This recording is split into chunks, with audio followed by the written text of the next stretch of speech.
चलो शुरुआत कर लेते हैं अब हम लोग। देखो हम लोग यहां तक पहुंच गए थे, क्यों बेटा? हाँ, यही शुरू करना है। अच्छा, ये पॉइंट हो गए थे। अच्छा, सेकंड हो गया था, थर्ड देखो। ठीक है भैया। अच्छा चलो, ऊपर वाले कंक्लूजन और ऑब्जर्वेशन को देखते हुए, है ना, रदरफोर्ड ने फिर कुछ बातें कही, है ना। ये वाला आंसर हो गया था। चलो अच्छा, देखो क्या लिखा। लिखा the nucleus is surrounded by electron that move around the nucleus with very high speed. Clear है बेटा? अच्छा एक बात बताओ, न्यूक्लियस के चारों तरफ इलेक्ट्रॉन घूम तो रहा है ना। अच्छा, इसको इसकी ही ऑर्बिट में बनाए रखने के लिए कौन सा फोर्स जरूरी है? Electrostatic force of attraction. भाई जैसे मान लीजिए ये न्यूक्लियस है, न्यूक्लियस पे पॉजिटिव चार्ज, ये सराउंडिंग सेल, और इस पे इलेक्ट्रॉन घूम रहा है ना। तो मान लो इसके इसके बीच में अट्रैक्शन नहीं होगा तो ये घूमते घूमते बाहर चला जाएगा। जब ये अट्रैक्टिव फोर्स लग रहा है, इसीलिए इसके चक्कर में ये क्या कर रहा है, चारों तरफ घूम रहा है। ये कहानी समझ में आ गई? चलो अच्छा बेटा, हाँ आगे देखो बेटा। बोलो, इलेक्ट्रॉन जिस रास्ते पे चले उसी रास्ते का नाम ऑर्बिट होता है ना। The nucleus is surrounded by electron that move around the nucleus. Nucleus के चारों तरफ घूमते हैं। स्पीड कैसी होती? बहुत ज्यादा। पाथ कैसा होता है? सर्कुलर। अच्छा, ये सर्कुलर पाथ कह तो गए, काम तो बन जाता, लेकिन एनर्जी लॉस की बात ना कहते तो काम बन गया था। फिर क्या होता? बोर ना पैदा होते। समझ में आ रहा? बोर यही बात पकड़ के हीरो बने थे। ठीक है, और उसी का नाम क्या होता है? Called orbit. क्लियर हो गया? अच्छा, दस Rutherford's model of atom resembles किससे तुलना हो गई? किससे समान हो गया? रिजेंबलेंस का मतलब क्या होता है? समानता। समझ में आ रहा है? जैसे दुनिया में कहते हैं 6-7 लोग एक ही शक्ल के होते लगभग लगभग, तो रिजेंबलेंस है। समझ में आ गया? अरे देखो, जिंदगी में जीना है, कुछ झूठी बातें भी मान के चला करो। समझ में आ रहा है? हाँ हाँ, मतलब हमने भी सुना है, हमने तो क्या ऐसा थोड़े 7 लोगों हमने देखा थोड़े ना है। चलो आगे देखो, आगे देखो, इधर देखो। हाँ, ये सुनो सुनो सुनो सुनो, क्या होता है? जैसे देखो, सन सेंटर पे होता है ना, और चारों तरफ इसके क्या टहल रहे होते? प्लेनेट। हाँ ये ना। अच्छा बताओ, ये कौन हुआ? सन, और इसके चारों तरफ ये कौन टहल रहे हैं? प्लेनेट। अच्छा बताओ, एटम में क्या होता है? न्यूक्लियस। इसके चारों तरफ कौन घूम रहे होते हैं? इलेक्ट्रॉन। तो बताओ, प्लेनेट इलेक्ट्रॉन एक जैसी बात कर रहे हैं कि नहीं? अच्छा, सन और न्यूक्लियस एक जैसी बात है ना। तो एटम में जो रोल न्यूक्लियस का होता है ना, सोलर सिस्टम में वही रोल सन का होता है ना। और जो रोल एटम में इलेक्ट्रॉन का होता है वही रोल सोलर सिस्टम में प्लेनेट का होता है। क्लियर है? तो बताओ, इनका एटॉमिक मॉडल किससे रिजेंबलेंस रख रहा था? सोलर सिस्टम से। क्लियर है? हाँ, अब देखो लिखा, in which nucleus play the role of sun and the electron किसका रोल निभा रहे हैं? प्लैनेट्स का। क्लियर है? ये सबको समझ में आ रहा? देखो बेटा, number of electron number of proton बराबर होंगे कब? जब हमारा एटम न्यूट्रल हो। ये बातें आगे पढ़ा रहे हैं, है ना। यही सेम बातें सब आगे हम पढ़ाएंगे, परेशान ना हो। इसी वाले पॉइंट को आगे भी हम पढ़ाएंगे। देखो जगह खाली है बेटा। ये देखो हमने कितनी सुंदर हेडिंग डाली है, कैलकुलेशन ऑफ इलेक्ट्रॉन प्रोटॉन और न्यूट्रॉन। यहां आगे पढ़ाएंगे। क्लियर है? अब जरा ध्यान से समझो बेटा। अब देखो तीसरा पॉइंट क्या है? Electrons and nucleus. इलेक्ट्रॉन और न्यूक्लियस कौन से फोर्स के द्वारा जुड़े होते एक दूसरे से? Electrostatic force of attraction. Electrostatic force ना होता तो न्यूक्लियस के चारों तरफ कभी इलेक्ट्रॉन टहल नहीं सकता था, है ना भाई। जैसे ऐसे देखो, न्यूक्लियस से इलेक्ट्रॉन को पकड़ा है और ये घूम रहा, अब ये छोड़ दे तो ये निकल लिए। नहीं समझ रहे हो? हाँ, फिर क्या होगा? सेंट्रीपेटल और सेंट्रीफ्यूगल अलग अलग हो जाएंगे। समझ में आ गया? नहीं समझ आ गया? सेंट्रीपेटल काम ही नहीं कर रहा, सेंट्रीफ्यूगल क्या किया? खींच ले गया, बाहर ले गया, ऑर्बिट से बाहर निकाल दिया, है ना। चलो अच्छा, हाँ, टेंशन कहां से काम करता? बंधे थोड़े ना है। टेंशन तब तक काम करेगा जब तक एक तरफ कोई चीज बंधी हो, है ना। अच्छा बताओ, ये एक चीज है, ये एक ब्लॉक है, सुनो, यहां तुम इसको पकड़े हो, यहां तुम पकड़े हो। अब हम चाह रहे हैं कि ये रस्सी टूटे, ये ना टूटे, बताओ क्या लगाओगे? और एक पहला केस यह है, ये रस्सी तोड़ना है, और दूसरा ये केस है, दूसरा ये केस है, आपको ये रस्सी तोड़ना है, आप यहीं से पकड़े हो, क्या करोगे? हाँ, कुछ ना निकालो, एक बार अचानक खींच लो, एक बार धीरे धीरे खींचो। जब अचानक खींचोगे तो ऊपर वाला टूटेगा, और जब धीरे धीरे खींचोगे तो नीचे वाला टूटेगा। समझ में आ गया? अच्छा, दोनों में चेंज तुमने क्या किया? क्लियर है? चलो कोई बात नहीं, अब हम आगे क्या बताए, कोई बात नहीं, चलो आगे देखो, आगे जहां पैसा दिए हो, चलो अच्छा आगे देखो, हमारा देखो, इधर देखो, है कि नहीं? जिसका पैसा दियो ये अदा करो पहले। इधर से खिसकाना पड़ रहा है, जाम हो जाता है बीच बीच। अरे चलो, लेकिन खैर कोई बात नहीं, इधर देखो, देखो, हाँ, एटॉमिक नंबर जेड, बताओ बेटा, atomic number Z, atomic number को किससे लिखते हैं? जेड से। देखो जैसे मान लो ये एक अननोन एलिमेंट है, यहां जेड लिखा जाता और यहां ए मन करे इधर लिखो, मन करे इधर लिखो, परेशानी वाली कोई बात नहीं है कि बुरा मान गए, क्या ये जेड ए हो ही नहीं सकता? हमने क्या किया, हमने ए यहां पढ़ा है। अरे भैया दोनों बातें सही हैं। ये वो लोग होते हैं जो 10 की पावर -2 और 10 की पावर 2 माइनस में कंफ्यूज रहते हैं। समझ में आ रहा है? हाँ आगे देखो, ये क्या है बेटा? ये है एटॉमिक नंबर, और ये क्या है? Atomic mass. अच्छा, इसी को क्या बोलते हैं बेटा? इसी को बोलते हैं मास नंबर। इसी क्या बोलते हैं? Mass number. अब देखो, atomic number Z, number of proton, number of electron, ये तीनों सेम होते हैं जब आपका एटम न्यूट्रल हो। चलो अच्छा बताओ, न्यूट्रल एटम में क्या क्या सेम? बोलो सब कुछ सेम, ठीक है? बोलो चार्ज एटम में सब कुछ सेम, इलेक्ट्रॉन सिर्फ छोड़ दो। किसको छोड़ दो? इलेक्ट्रॉन। तो पूरी बात नहीं होने दोगे हैं? बीचे में।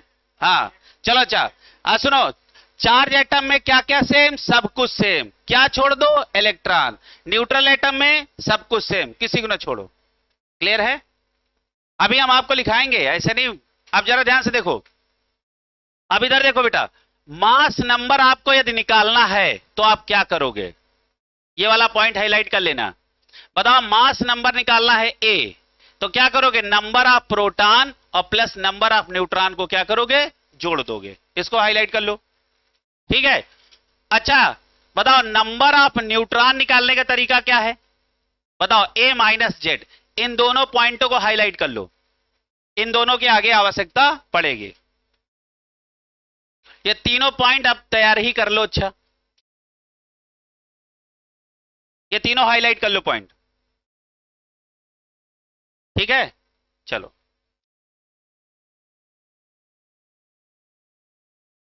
ये सबको समझ में आ गया बेटा? आगे बढ़ा जाए। अब डेली पढ़ पढ़ के आओ, है ना? मतलब हमारे यहां जाने के बाद में केमिस्ट्री तुमको घर में ना पढ़नी पड़े। अब अगली बार आना तो पीछे का हम बोल बोल कैसे रिवाइज करवाएंगे, ठीक है? चलो आगे देखो, पढ़ते रहो बेटा। अच्छा आ जाओ, इनके क्या है कमियां? रदरफोर्ड की मॉडल की कमियां, है ना? Drawbacks of Rutherford model.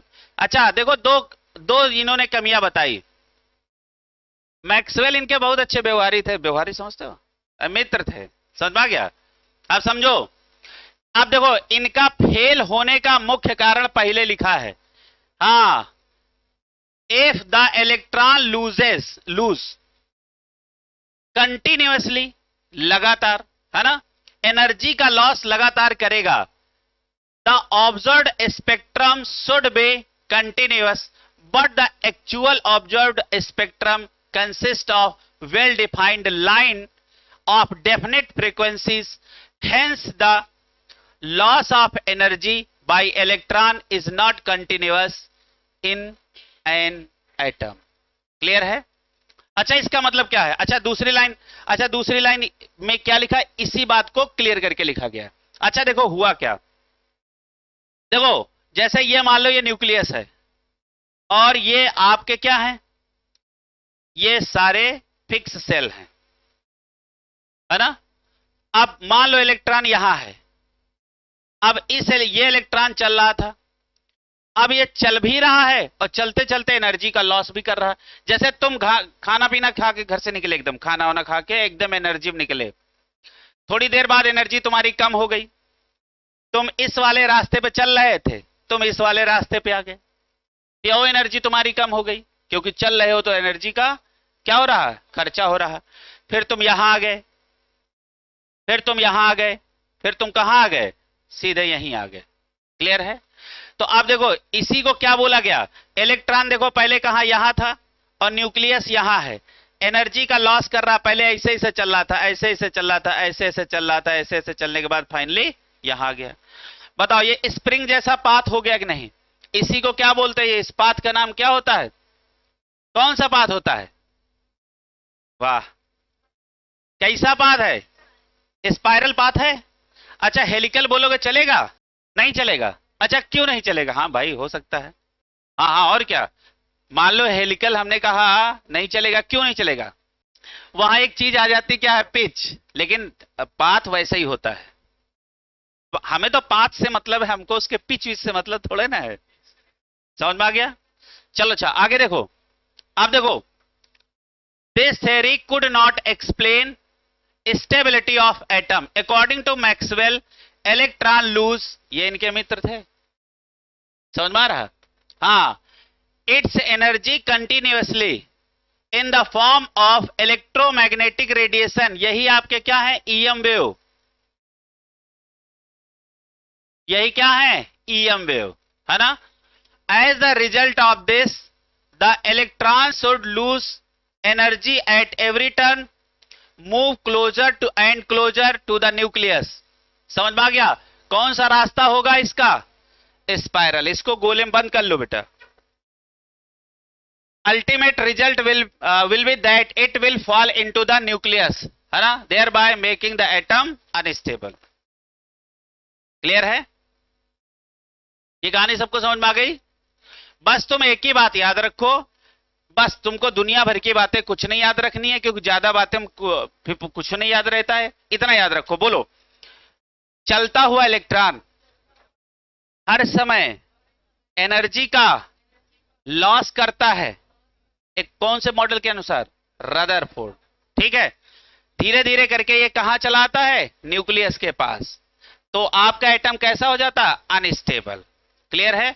जैसे मान लीजिए, जैसे ऐसे देखो, जैसे मान लो ऐसा हो जाए, जैसे जैसे मान लो ये न्यूक्लियस है और ये इलेक्ट्रॉन है,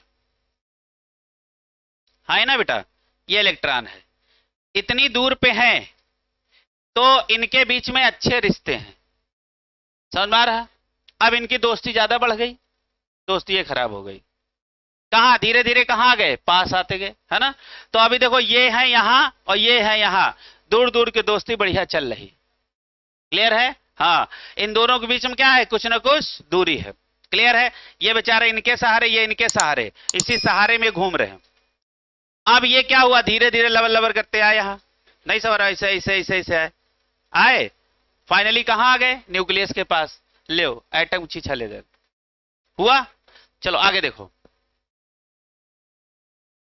ये कहानी सबको समझ में आ गई बेटा, चलो हटा दो इसको, अब आगे आ जाओ। अब दूसरा क्या है, calculation of electron proton and बेटा न्यूट्रॉन। अब हम लोग इलेक्ट्रॉन प्रोटॉन और न्यूट्रॉन की क्या करने जा रहे हैं, कैलकुलेशन करने जा रहे हैं। अब जरा ध्यान से देखो, अब यहां अब जरा ध्यान से समझो, सबसे पहले तुम लिखो बेटा, ये क्या लिखा है, ये क्या लिखा है, न्यूट्रल एटम, पहले अच्छा हम लिख ले तब तुम लोग लिखना। और ये क्या लिखा है, चार्ज एटम।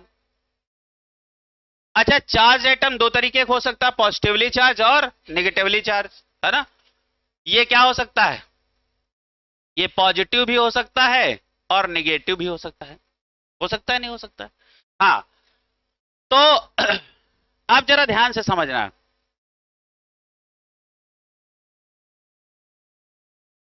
तुम इसमें दो चीजें करो,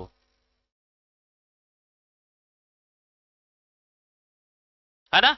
एक तरफ क्या लिखेंगे, पॉजिटिवली चार्ज्ड, और एक तरफ क्या लिखेंगे, नेगेटिवली चार्ज्ड लिखेंगे।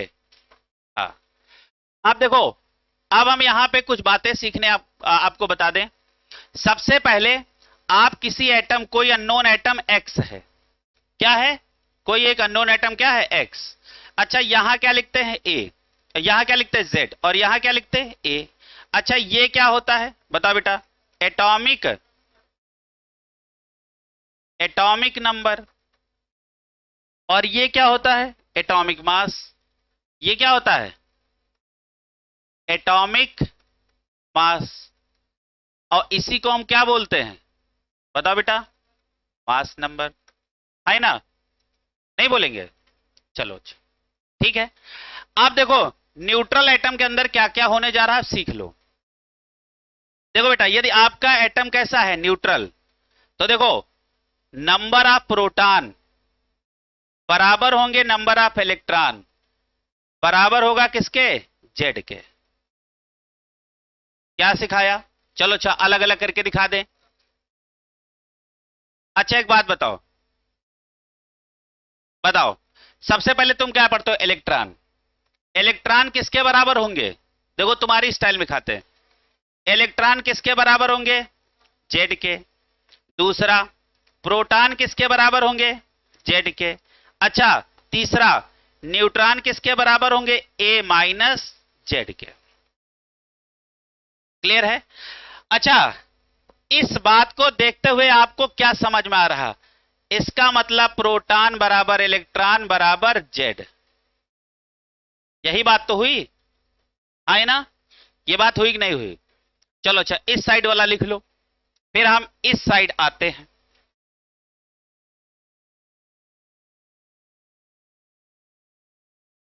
हाँ, neutral atom complete, neutral atom complete हो गया।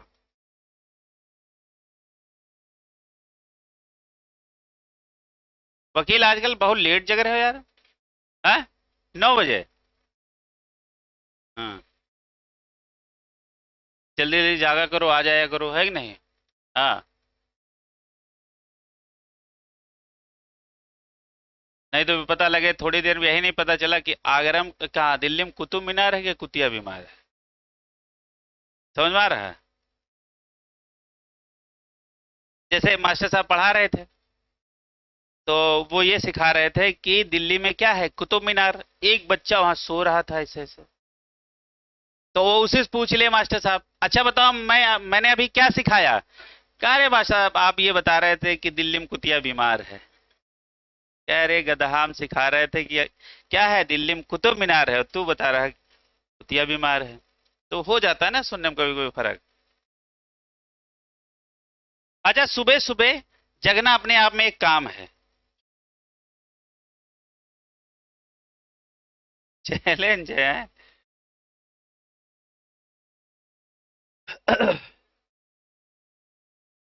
आगे बढ़ा जाए बेटा। आप सुनो, आप पॉजिटिवली चार्ज और निगेटिवली चार्ज की हम लोग बातें कर लेते हैं, क्लियर है। आप देखो, अच्छा यहां कहानी तो आपको समझ में आ गई, इलेक्ट्रॉन प्रोटॉन कोई अब निकलवाएगा तो आप यहां निकाल लोगे। अभी हम थोड़ी देर में कैलकुलेशन आपसे करवाते हैं, ये देखो सब सवाल सवाल हैं। अच्छा देखो, यदि यहां आपको चार्ज निकालना हो, जैसे मान लीजिए इसका एग्जाम्पल हम लोग ले लेते हैं, जैसे ये कौन सा है, जैसे x प्लस, ये क्या है, x प्लस, और ये कहा यहां z, और ये क्या है, a। इसका एग्जाम्पल हम लोग ले लेते हैं, जैसे x माइनस, यहां z और यहां a। ऐसा कोई एक एलिमेंट या एटम है ना। अब यहां पे इलेक्ट्रॉन आपको निकालना है, तो आपके लिए फार्मूला क्या होगा, क्या लिखोगे, जेड माइनस चार्ज। क्लियर है। प्रोटॉन किसके बराबर होंगे, जेड के, और न्यूट्रॉन किसके बराबर होंगे, ए माइनस जेड के। क्लियर है। पहली बात, दूसरी बात, तीसरी बात, क्लियर है। ठीक है। यहां फिर तीन बातें, इलेक्ट्रॉन निकालने का जुगाड़ जेड माइनस चार्ज। दूसरा प्रोटॉन इक्वल टू जेड। तीसरा न्यूट्रॉन इक्वल टू क्या लिखोगे, ए माइनस जेड। लिख लो बेटा, लिखो। पहले अब हम ये बोलते थे कि यहां चार्ज पलट लेना, लेकिन अब हम तुम्हारे हिसाब से बता दे रहे हैं। कभी कभी बच्चा चार्ज पलटने के चक्कर में खुद ही पलट जाता था, है ना। तो उन समस्याओं को देखते हुए हमने दूसरा जुगाड़ बता दिया। अब यहां तुम्हें चार्ज पलटने की आवश्यकता नहीं पड़ेगी। हम कहते थे चार्ज पलट देना, अब बच्चा सोच नहीं पाता था क्या पलट दे या नहीं, आंसर आएगा कि नहीं आएगा। अब तुम्हें ऐसा कुछ नहीं करना। अच्छा, एक सवाल हो जाए इस सवाल के पहले, या डायरेक्ट यही सवाल हो। नोट कर लो, नोट कर लो, नीचे और कर दे बेटा। हाँ बेटा, सेम फार्मूला रखना, हम कह रहे हैं ना, अब हमने जुगाड़ बदल दिया है। हाँ, अब हमने जुगाड़ बदल दिया है। उसमें बच्चा पहले कंफ्यूज होता था, अब कंफ्यूजन सब हमने खत्म कर दी। यही तो कंफ्यूज होता था प्लस माइनस में, इसीलिए तो वो समस्या खत्म कर दी।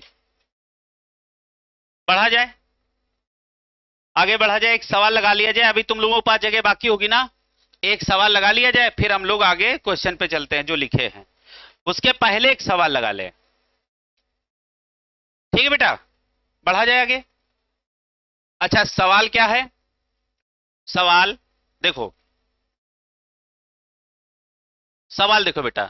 हमने माना कि अननोन एलिमेंट एक एक्स है। क्या है? एक्स है।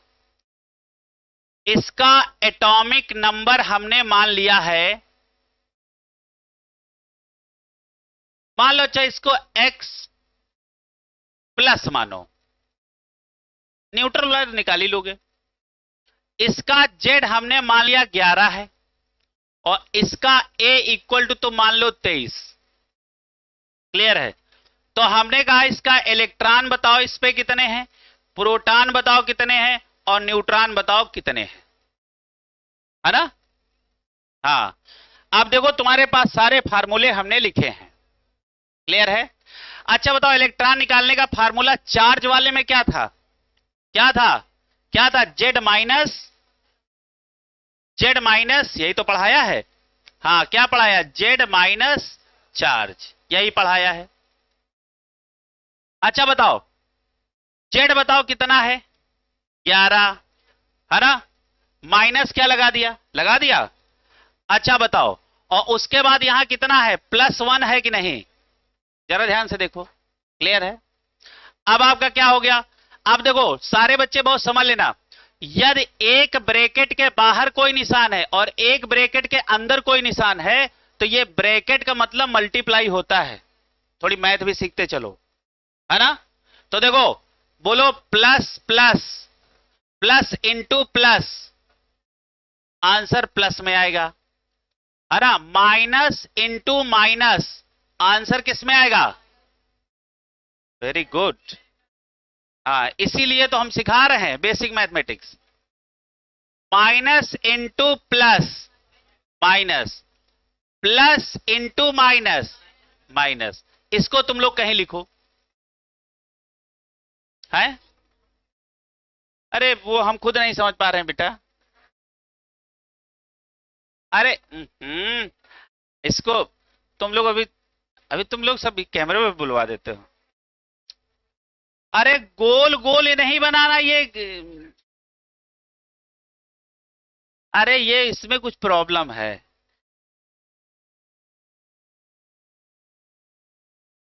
अरे यार हद है, कहीं ना कहीं तो रोकेंगे ही। ये पॉइंट आ रहे हैं ना, ये ये सिस्टम की फॉल्ट है। हे प्रभु, अरे ये ऐसे है।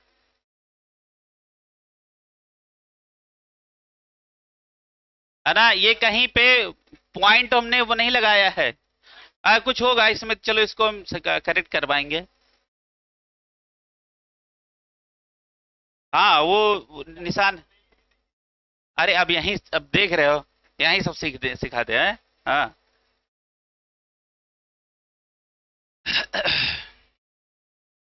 ये बात की बातें हैं, देखेंगे इसको। अच्छा ये देखो, सबको समझ में आ गया? बढ़िया। अच्छा बताओ ये कितना आया, बताओ बेटा? 11 है ना। और देखो ये प्लस माइनस है ना, तो प्लस माइनस का क्या होगा? माइनस। तो क्या लिखेंगे? -1। आंसर क्या आया? 10 इलेक्ट्रॉन। कितने इलेक्ट्रॉन? 10 इलेक्ट्रॉन। क्लियर है? अब तो सबको समझ में आ गया। अब चार्ज आपको उलटना पलटना कुछ नहीं, जैसा है वैसे ही रखो। क्लियर है? पहले हम ये बोलते थे चार्ज को पलट दो, अब बच्चा उसमें कंफ्यूज हो जाता था।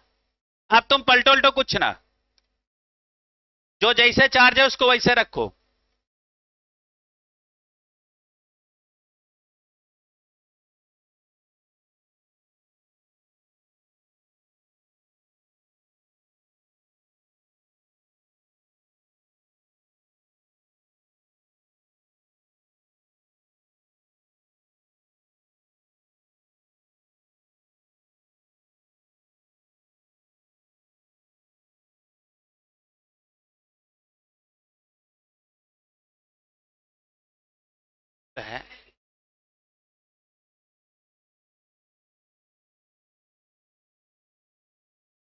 है छिपा करें।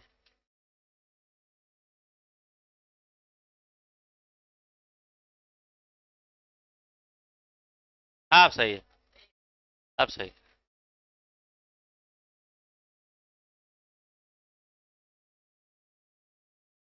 ठीक है, अब ये वाली बात समझ में आ गई, अब ये वाला समस्या खत्म।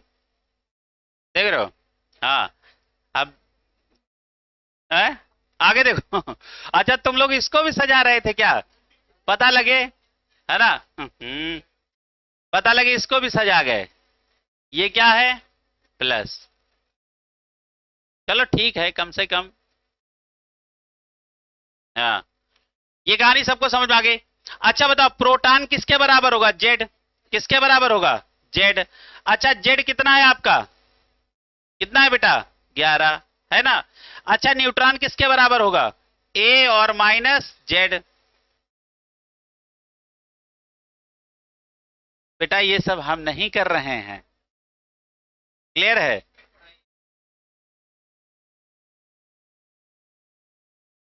देखो ये सब हम नहीं कर रहे हैं, हम कर रहे हैं तो यही हमारे पास एक काम बचा है।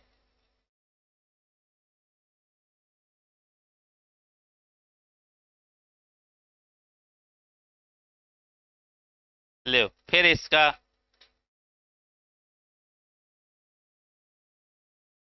चलो अब ठीक है, ठीक है अब जरा ध्यान से देखो बेटा। चलो ये तो बाद की बातें हैं, सब देखा जाएगा, है ना। अब इसको क्या करेंगे? अब यहां पे आप देखो क्या करेंगे, ये वाला न्यूट्रॉन वाला। तो न्यूट्रॉन इक्वल टू क्या करोगे? ए माइनस जेड, है ना बेटा। अच्छा बताओ ए कितना है? बताओ बेटा कितना है? 23।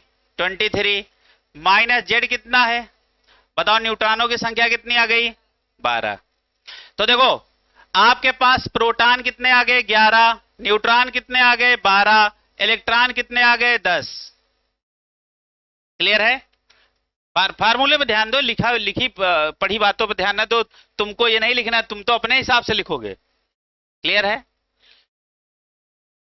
चलो अच्छा, ये कैलकुलेशन हो गया। आगे दूसरा एक सवाल दें। चलो जगह खत्म। चलो जगह खत्म, तो अगला सवाल देखो तुम्हारे में लिखा है, वही करो। अगला सवाल तुम्हारे में ये लिखा है, क्वेश्चन नंबर जो इसी जस्ट नीचे वाला लिखा है, in A-3 number of electron is 18 and mass number is 31, find Z P and N. बढ़िया सवाल है कि नहीं? है? अब बढ़िया सवाल है तो लगाओ। सवाल बढ़िया भी है, लगाओ भी नहीं, लगा डालो।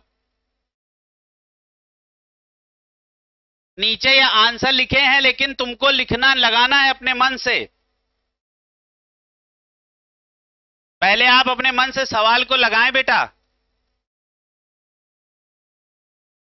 ये है A-3 A-3 में इलेक्ट्रॉन आपको गिवन है, कितने हैं? 18। और आपसे पूछा क्या है? आपसे Z पूछा है, P पूछा है और बेटा N। ये तीनों चीजें आपसे क्या की गई हैं? पूछी गई हैं। यही आपका क्वेश्चन है। क्लियर है?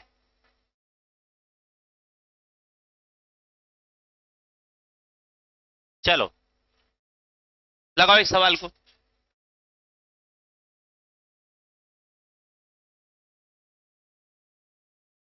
आंसर नीचे हैं, लिखे हैं, लेकिन उन पे तुम्हें ध्यान देना नहीं है।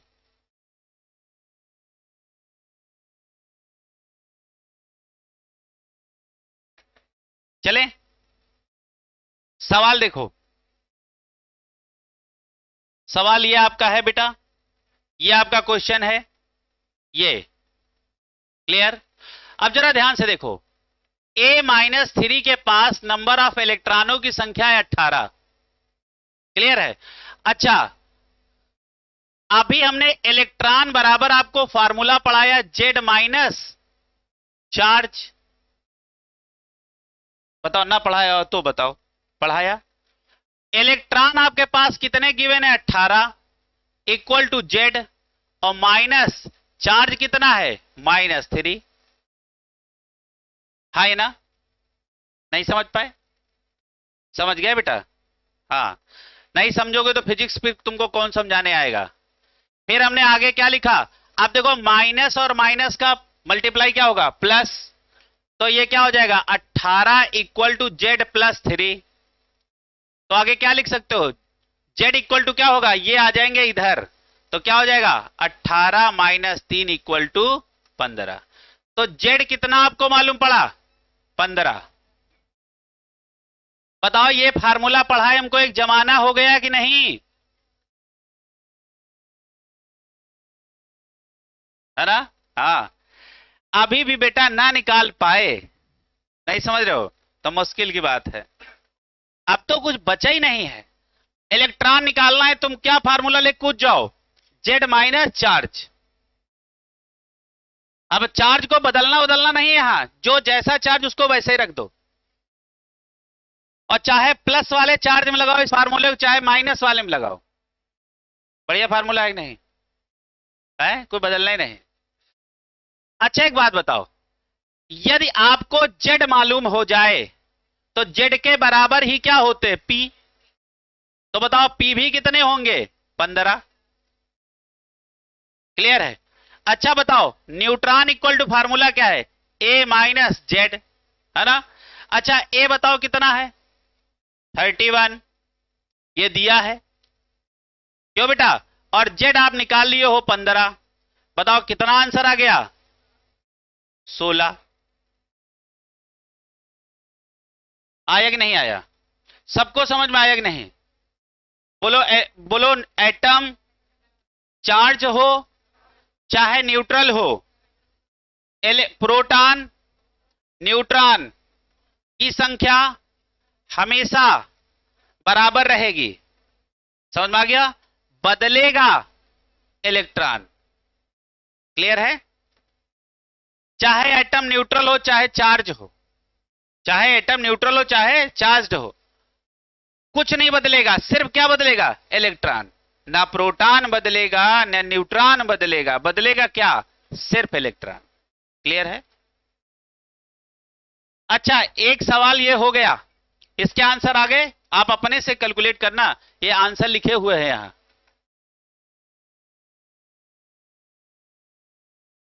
बताओ सारे आंसर सही है कि नहीं है?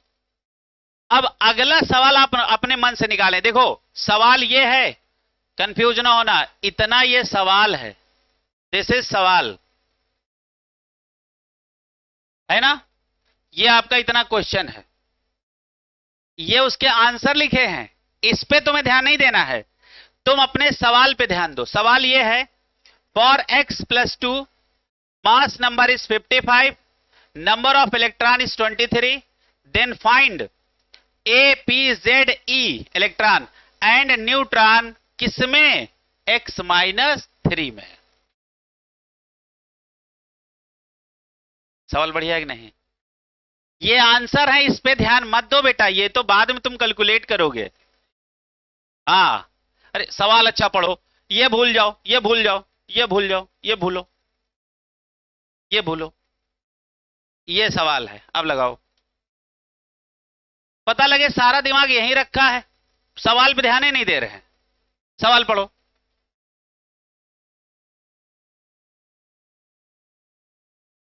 बहुत सुंदर सवाल है बेटा, सब लोग लगाओ। x+2 का हमने mass number, number of electron दे दिया है, और x-3 में A, P, Z, E and N पूछ लिया है। सबके पेन चलने चाहिए। हो गया? अच्छा चलो, सारे बच्चे इस सवाल को लगाएं बेटा। अब देखो हम अपनी यहां पे जगह थोड़ी सी खाली कर ले रहे हैं, ये ऊपर वाला सवाल था।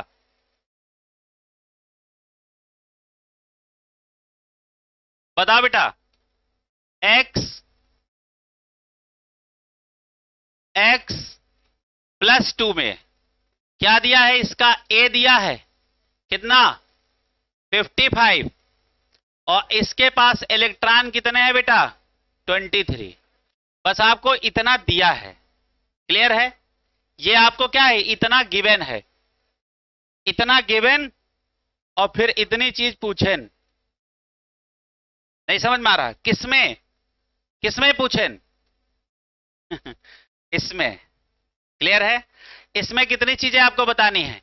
आपको एटॉमिक मास बताना है, प्रोटॉन बताने हैं, एटॉमिक नंबर बताना है, इलेक्ट्रॉन बताना है, न्यूट्रॉन बताना है। तो आप बताओ इसमें क्या क्या बताना है? इसका ए बताओ, इसका पी बताओ, इस पे जेड बताओ, इसका इलेक्ट्रॉन इस पे कितने हैं वो बताओ, इस पे न्यूट्रॉन कितने हैं वो बताओ। ये गिवन, ये पूछेन, ठीक है? पहले बहुत देर तो समझने में लग गया कि सवाल क्या है, हद है।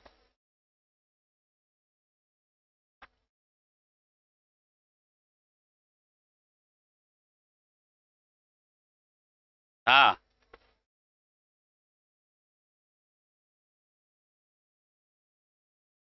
हमने आपको एक बात बोली है, बोलो, जब तक एटम सेम रहेगा तब तक एटॉमिक नंबर सेम रहेगा, एटॉमिक मास सेम रहेगा।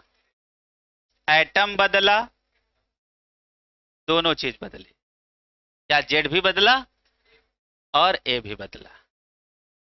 हमने आधी बात तो तुम्हें बता डाली,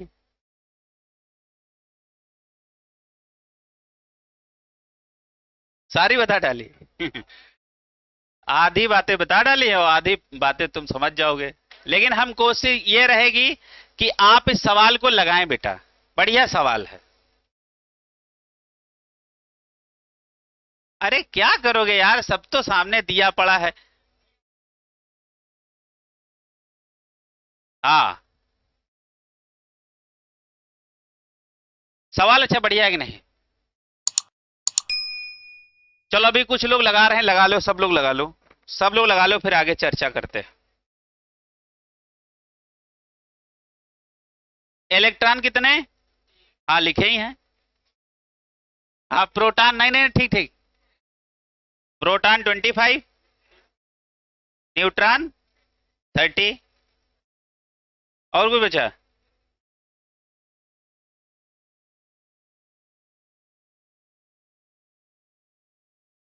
चलो अच्छा।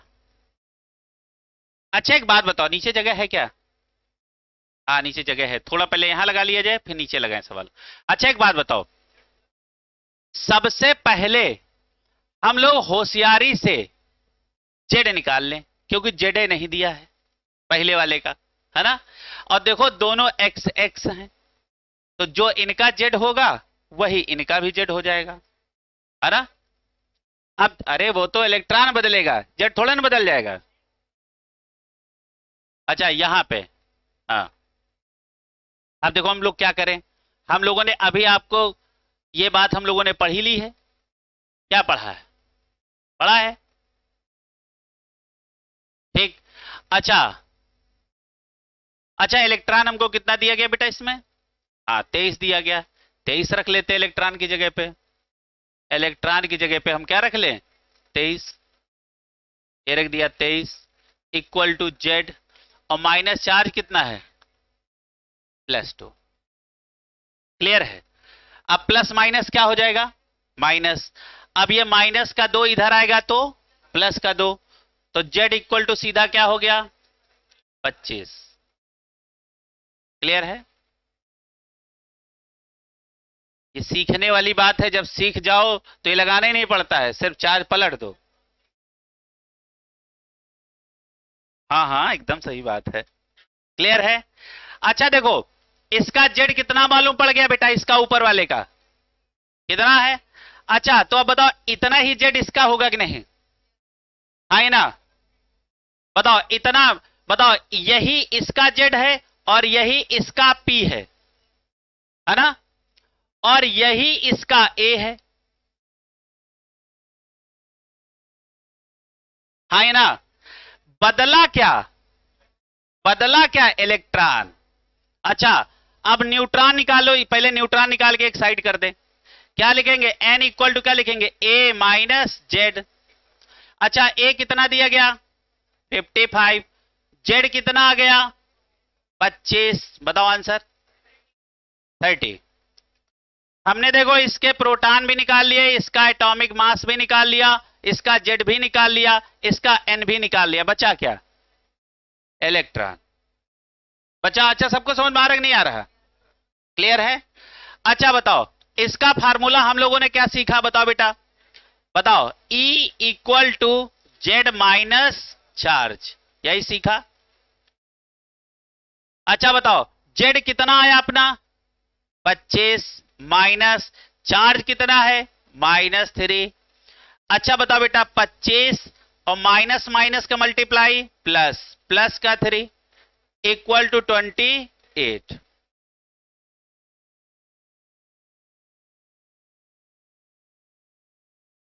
अच्छा कितने लोग ऐसा है घूम ही गए उसमें? बेटा एटम, तुम समझ नहीं पा रहे हो। एक कार्बन का एटॉमिक नंबर 6 होता, तो दूसरा यदि कार्बन ही है तो गधा है, उसका भी तो एटॉमिक नंबर 6 है होगा। जब एक एक्स है दूसरा भी एक्स है, यदि पहले एक्स का एटॉमिक नंबर जो होगा वही तो दूसरे एक्स का होगा। कार्बन को लेके तुम पहाड़ पे चढ़ गए तो एटॉमिक नंबर बदल दोगे क्या? और नीचे हो तब भी वही। तो जब तक कार्बन ही कार्बन रहेगा तब तक उनके सबके एटॉमिक नंबर 6 रहेंगे। एटम बदला, एटॉमिक नंबर बदला। मान लो एक न्यूट्रॉन, एक तुम नाइट्रोजन लिए टहल लो, एक कार्बन लिए टहल लो, तो उसका अलग एटॉमिक नंबर, इसका अलग। लेकिन जब दोनों ही कार्बन ही है तो दोनों का एटॉमिक नंबर सेम। अच्छा ये बात समझ में आई कि नहीं? कैसे? भैया एक्स ये भी है, एक्स ये भी है, तो ये दोनों एलिमेंट सेम है ना, तो जो इसका जेड होगा वही तो इसका जेड होगा। अच्छा ये बात कितने लोग नहीं समझ पाए? यदि हम इस एलिमेंट को बदले होते तो इसके विषय में कुछ अलग से जानकारी जेड के से रिलेटेड दिए होते। हाँ ये ना? क्लियर है? अब ये सवाल हम हटा रहे हैं, फिर से तुम लोग लगाओ। तुम लोग लेकिन लाइन से लगाना, सिस्टम से लगाना, और जहां ना समझ में आए वो चीज दोबारा पूछना। और जगह ना हुआ करे तो एक अपने पास कॉपी रखा करो, एक अपने पास कॉपी रखा करो सब लोग। ठीक है?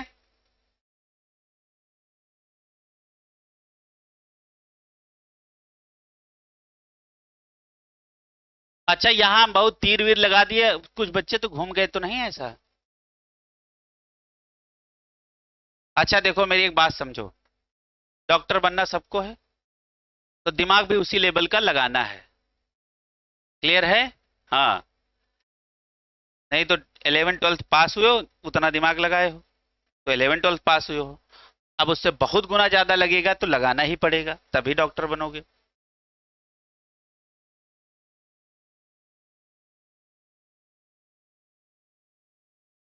चलो अच्छा, इस पे एक बार फिर बात कर लेते हैं, इसी सवाल पे एक बार बात और होगी। देखो, अच्छा बताओ, आप जरा ध्यान से देखो, इतना आपको सवाल में गिवन है कि नहीं? x+2 का एटॉमिक मास 55, इलेक्ट्रॉन उसके पास 23, ये सवाल में गिवन है ना? तो हमने सबसे पहले इसके पास, इससे, इस फार्मूले से हमने सबसे पहले क्या निकाल लिया? जेड निकाल लिया, ठीक है, जेड निकाला। अच्छा, जेड हमने होशियारी से निकाला, क्यों? क्योंकि यदि इसका जेड जो होगा वही इसका जेड होगा। क्लियर है? क्योंकि जब तक जेड नहीं मालूम होगा तब तक आप प्रोटॉन बता नहीं सकते हो, इलेक्ट्रॉन बता नहीं सकते हो। तो यानी सबके पापा कौन? जेड। जब जेड मालूम होगा तभी तो बाकी चीजें मालूम होंगी, है ना? तो अब हमने किया क्या? हमने जेड निकाला।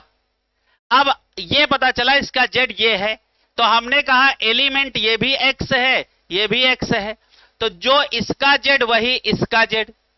अब हमको इनडायरेक्टली इसका जेड दे दिया गया, कितना निकाल के रखा? 25। अब हमने कहा कि बताओ, इसका यदि जेड 25 है तो इसका भी जेड क्या होगा? 25। और इस पे भी प्रोटॉन कितने होंगे? 25, क्योंकि हमेशा प्रोटॉन और जेड आपस में बराबर होते हैं। तो देखो, दूसरे सवाल के, दूसरा जो A-3 के दो बातों का जवाब हमें मिल गया, यूं ही मिला। फिर हमने देखा एलिमेंट जब सेम है ना, तो जो ए इसका वही ए इसका, ये भी जवाब मिल गया। ठीक, अब हमको जेड भी पता है, ए भी पता है, तो इस दोनों से हमने क्या होशियारी से निकाल दिया? एन, क्योंकि नंबर ऑफ न्यूट्रॉन क्या होता है? A-Z, निकाल दिया। अब हमारे पास बचा क्या? इलेक्ट्रॉन निकालना बचा।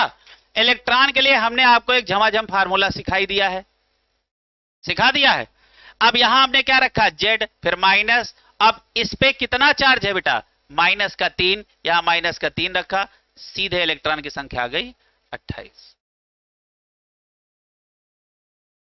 क्लियर हुआ? ठीक है, इस सवाल को घर पे जाना एक बार फिर लगाना, फिजिक्स में क्या होता होगा हम समझ रहे हैं।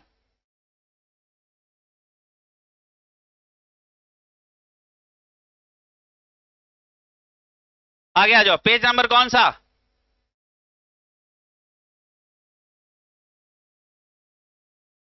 पेज नंबर, फिर एक सवाल है, सवाल लगाओ।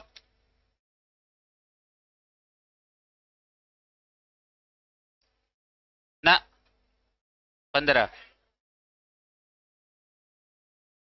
चलो अगला सवाल देखें बच्चा, देखो, if number of proton, if number of proton in A-2 is 16। अच्छा बताओ, प्रोटॉन कितना दिया गया? 16। तो आप डायरेक्ट नहीं समझ गए, जेड भी होगा 16, है ना? Then find number of electron in A+।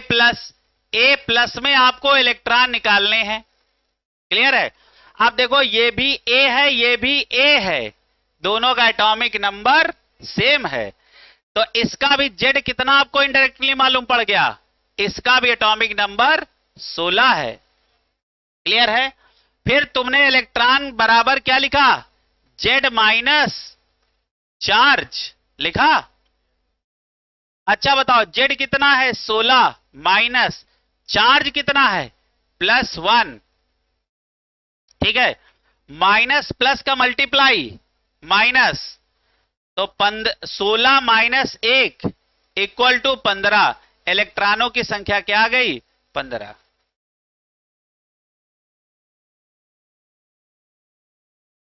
अब तो सीख गए होगे बेटा।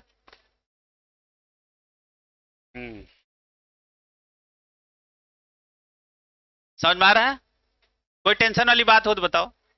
चलो, वेरी गुड, बहुत बढ़िया। एकदम कॉन्सेप्ट एकदम क्लियर होते चलने चाहिए। समझ में आ रहा?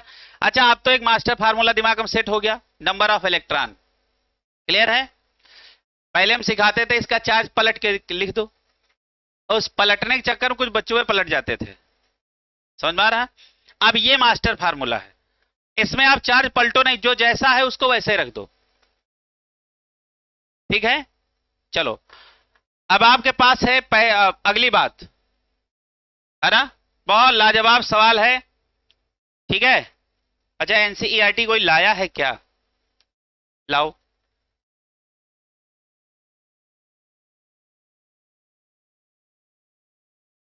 चलो एक बार जितना हमने पढ़ाया वही देख लो, है ना? बोर्ड पे ज्यादा ना देखो, है ना? हाँ, पढ़ाए वो भी देख लिया करो, और क्या। हम एनसीईआरटी तब तक देख ले।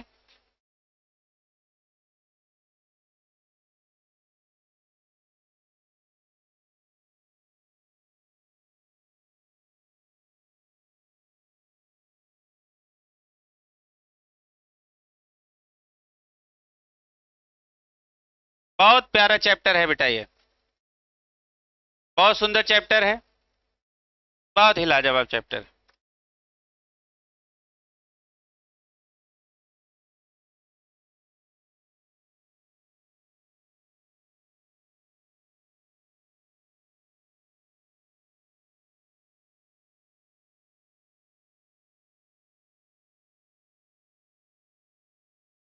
चलो बेटा आगे देखो, अगला सवाल तुम्हारे पास कौन है? आइसोटोप्स।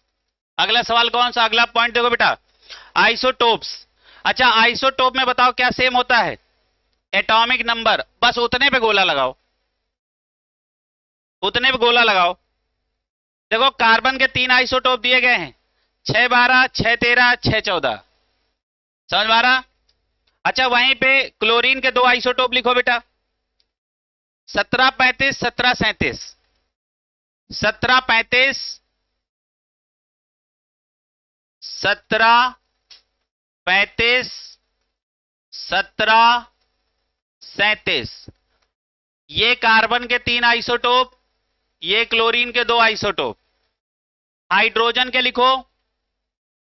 अच्छा तुम्हारे पास जगह हो तो हाइड्रोजन को थोड़ा सा पहले, अच्छा यहां लिख लो, हाइड्रोजन के 3 आइसोटोप पहले लिख लो, 1H1, 1S2 और 1S3। क्लियर है? फिर उसके बाद सारे बच्चे इसको यहां लिखे आए इस साइड, हाइड्रोजन वाली बात। अब जरा ध्यान से देखो, हाइड्रोजन के 3 आइसोटोप हैं, है ना बेटा? और थोड़ा सा जगह बना के लिखना। पहला कौन सा है? 1H1, दूसरा है 1S2 और तीसरा है 1S3। अच्छा ये कौन है? प्रोटियम। ये कौन है? ड्यूटीरियम। ये कौन सा है? ट्राइटियम। लिखो बेटा। अच्छा और आगे हम क्या क्या जगह आपको हमें लिखवाना है? इसमें आप इलेक्ट्रॉन बताओ, इसमें आप प्रोटॉन बताओ, इसमें आप न्यूट्रॉन बताओ। फिर आपको फिर 3 चीजें इसमें बतानी है, इलेक्ट्रॉन, प्रोटॉन, न्यूट्रॉन। फिर इसमें आपको 3 चीजें कैलकुलेट करनी है ना? इलेक्ट्रॉन, प्रोटॉन और न्यूट्रॉन। तो इतना जगह आप बना के चलना बेटा।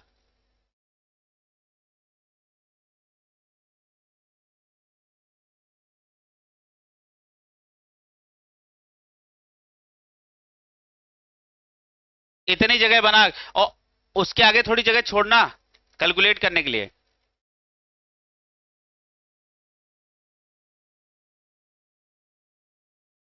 ठीक है,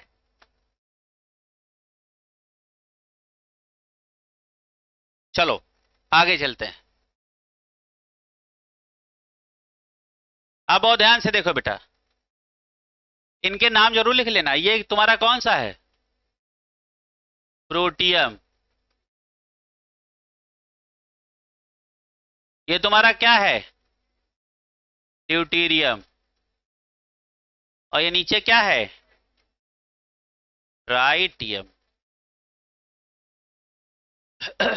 ठीक है, अब सुनो बेटा, ड्यूटीरियम के नीचे क्या लिखो? एच।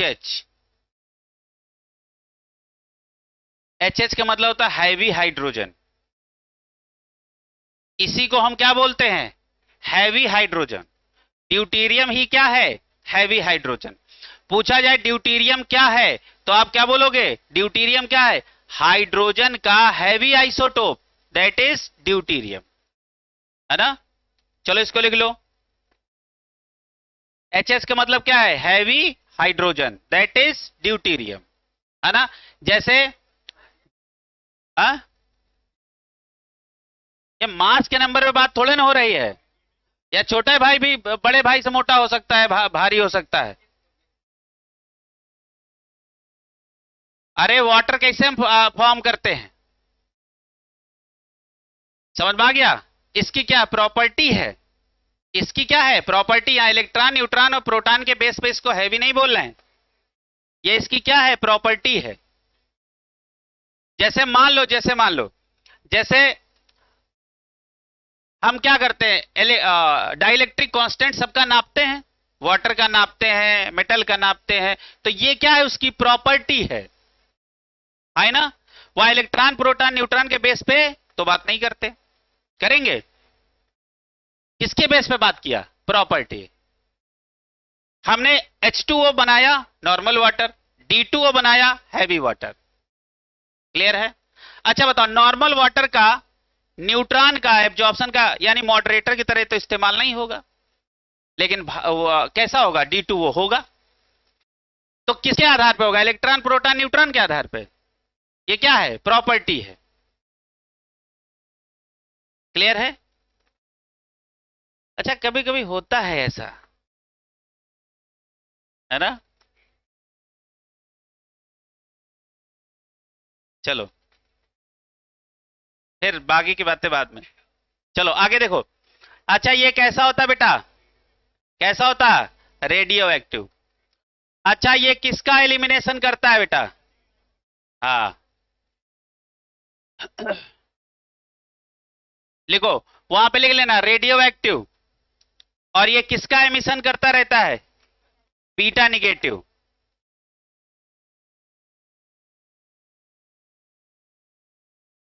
एमिशन किसका करेगा? बीटा निगेटिव, कर लेना। आगे और कोई बात? आगे जरा ध्यान से देखो, आप जरा ध्यान से देखो, इलेक्ट्रॉन, प्रोटॉन, न्यूट्रॉन निकालो सब में। अच्छा बताओ, इलेक्ट्रॉन के लिए हमने फार्मूला पढ़ा है ना बेटा? क्या पढ़ा बताओ? जेड माइनस चार्ज, है ना? अच्छा देखो, एक हम फार्मूला लगा रहे हैं, जेड माइनस चार्ज, है ना बेटा? अच्छा जेड कितना है बताओ? एक। माइनस चार्ज कितना है? 0, मतलब कोई चार्ज नहीं तो 0। तो बताओ इसके पास इलेक्ट्रॉन कितने आए? 1। तो इसका मतलब क्या है? अब जिस पे चार्ज नहीं होगा तो हमेशा जेड के बराबर ही ई बताना है ना? जेड के बराबर ई बताना है। ये हमने आपको बताया नहीं, आपको सपने में आया है। यहां बताया था न्यूट्रल है तो जेड के बराबर ही क्या होता है? ई। पढ़ाया था कि नहीं पढ़ाया था? क्लियर है? हाँ सोचे अच्छा हमने तो जुगाड़ बना लिया और अपने फार्मूले से भी लगा के दिखाया है, ठीक है। अच्छा प्रोटॉन किसके बराबर होगा? जेड। तो ये कितने हो गया? 1। न्यूट्रॉन के लिए हमने फार्मूला पढ़ रखा है ए माइनस जेड। अच्छा ए बताओ इसमें कितना है? 1। जेड कितना है? 1। तो न्यूट्रॉन कितना निकला? अब इसको आप एक गोले में बंद कर लेना, गोले में बंद कर लो।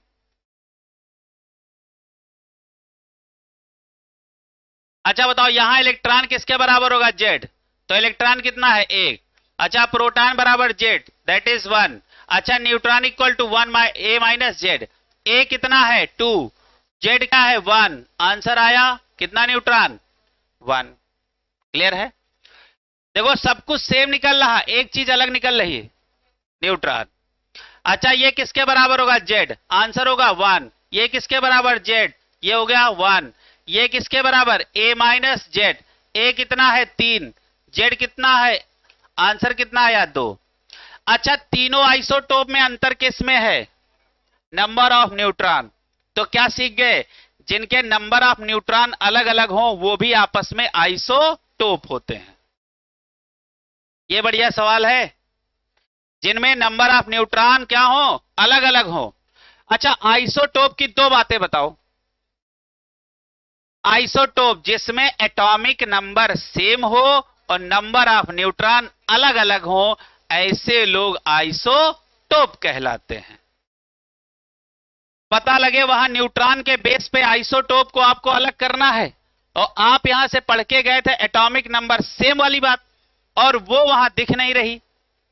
मान लो आपको एटॉमिक नंबर दे ही ना, क्लियर है, वहां न्यूट्रॉन की संख्या दे दे, इसमें 2 है, इसमें 5 है, इसमें बताओ आपस में क्या है कि नहीं? तो आपसे चाहे जिस तरीके से पूछे आपको सवाल आना चाहिए। ये कहानी सबको आ गई? आगे बढ़ा जाए। आप देखो ये सबका हो गया बेटा, ये लिख लो। अच्छा बताओ, ट्राइटियम कौन क्या इमिट करता है? बीटा निगेटिव पार्टिकल्स का एमिशन करता रहता है। ठीक है, ये सवाल कब आया था नीट 2022? कब आया था? सही सही सन बताओ यार।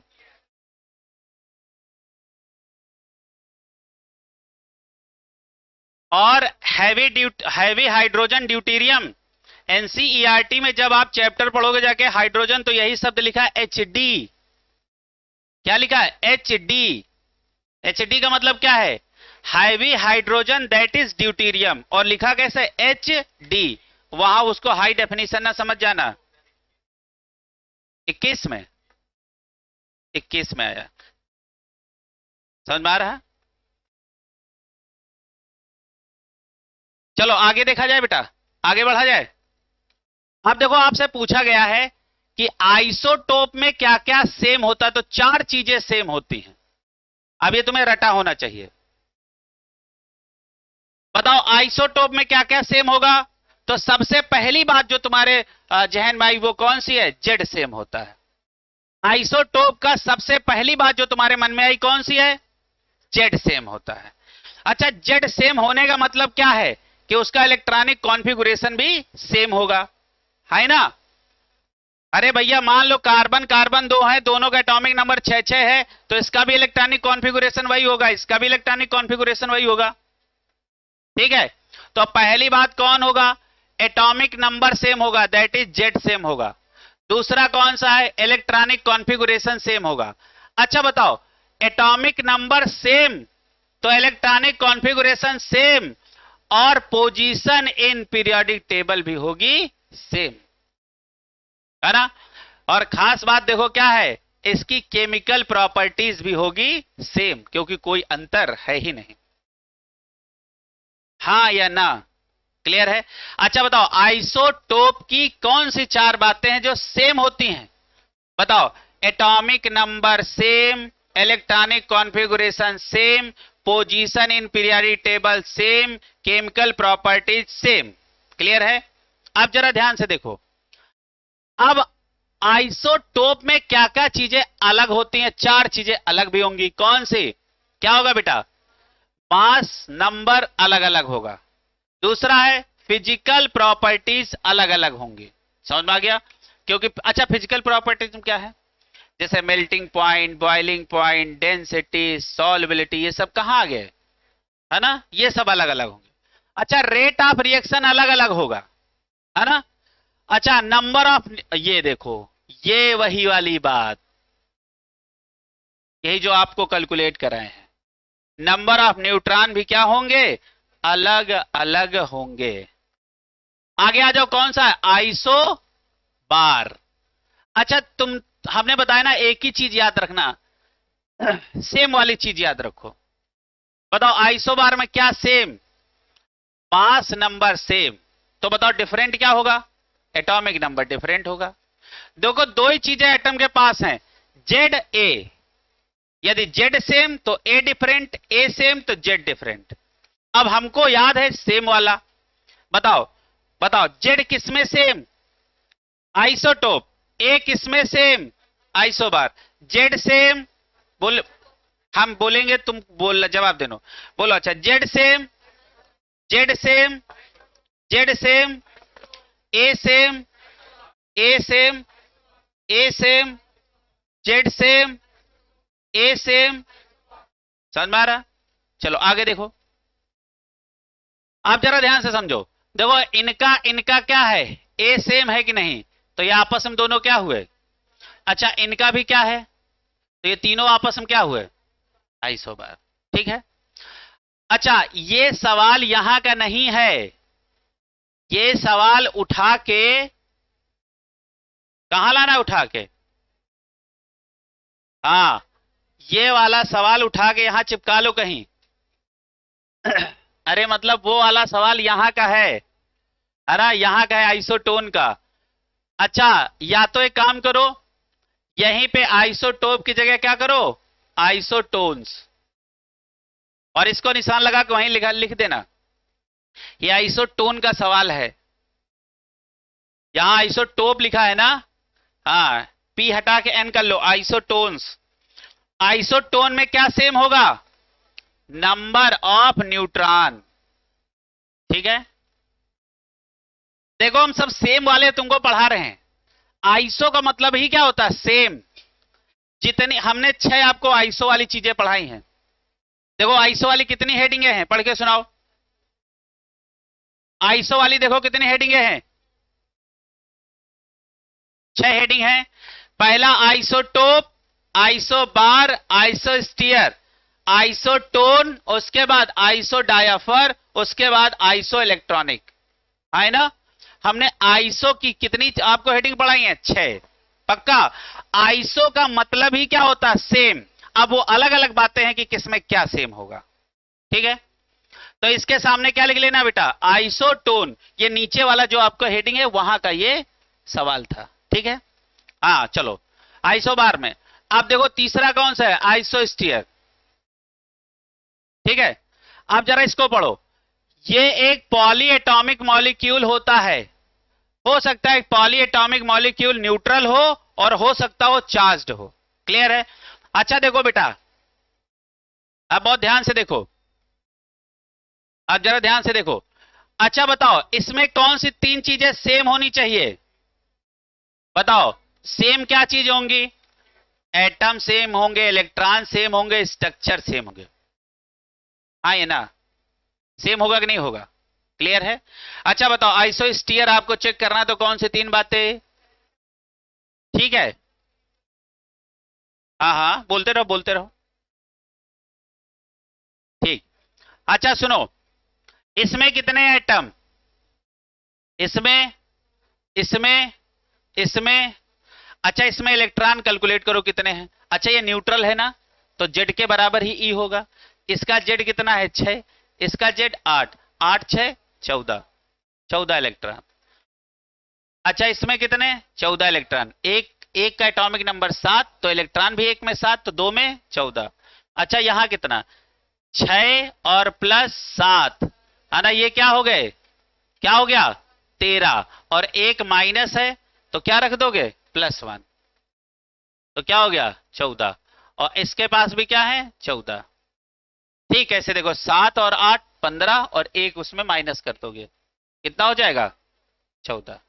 ठीक है, तो ये आपस में सारे के सारे लोग क्या हैं, ये आइसोस्टीयर, और नीचे वाले भी आपस में सारे क्या हैं, आइसोस्टीयर। तो हमने देखो 2 सेट आपको बना दिए। ठीक है, अब जरा आगे देखो, आगे देखो, चौथा नंबर सवाल, चौथा नंबर आपका हेडिंग, आइसोडायाफर्स। आइसोडायाफर, अच्छा आइसोडायाफर का मतलब क्या होता है, जिसमें n-p क्या हो, सेम हो,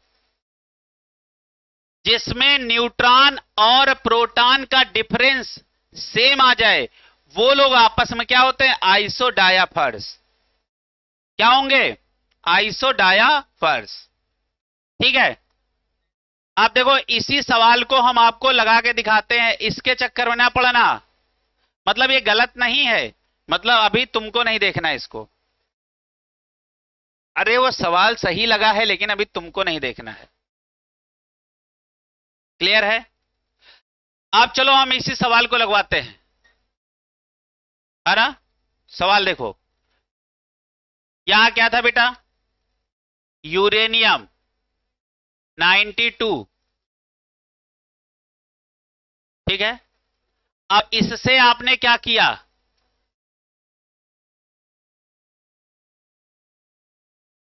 ठीक है, 2He4। अच्छा बताओ, हीलियम का न्यूक्लियस कौन था? Alpha particle. अल्फा पार्टिकल क्या था? हीलियम का न्यूक्लियस। अच्छा एक बात बताओ, अब जरा बहुत ध्यान से बताओ हमें। हमने कहा हमने यहां से एक अल्फा पार्टिकल निकाल दिया, क्या यूरेनियम के अंदर से हमने एक अल्फा पार्टिकल निकाल दिया। सब लोग सीखेंगे, जब एक अल्फा पार्टिकल निकालोगे तो जेड में -2 की कमी होगी और ए में -4 की कमी होगी। क्या हमने बोला? बोलो, एक अल्फा पार्टिकल निकालने से एटॉमिक नंबर में 2 की कमी, एटॉमिक मास में 4 की कमी होगी।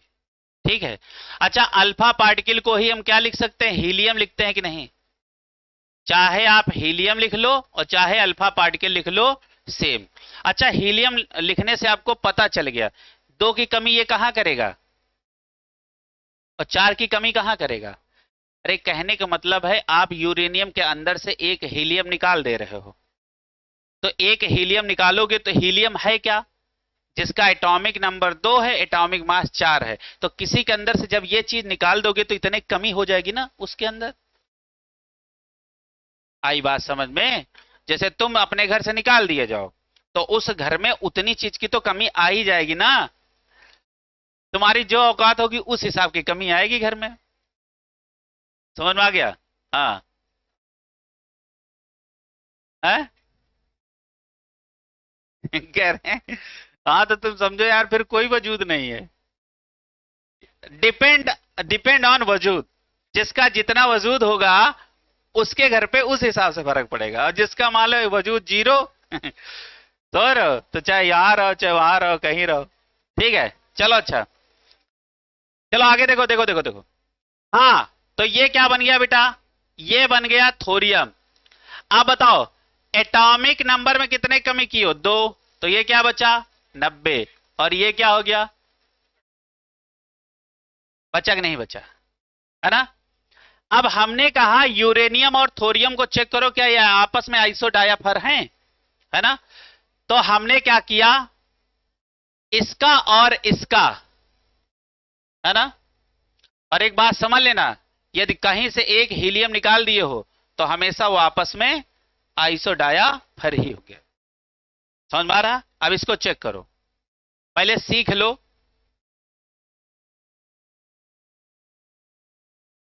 चेक करो।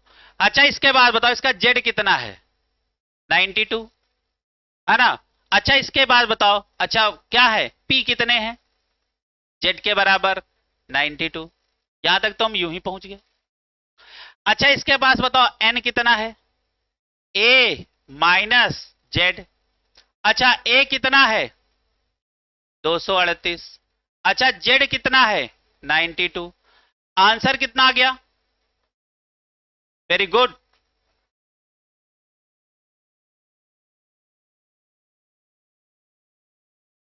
आया। अब तुम इसको एन माइनस पी करके देखो। बताओ एन कितना है यहां पे? 146। और माइनस यहां पी कितना है? 92। अब बताओ आंसर कितना आया? 54। यहां का एन माइनस पी कितना आया? 54। आया कि नहीं आया? यहां तक पहुंच गए? यहां आओ, इसका जेड कितना है? 90।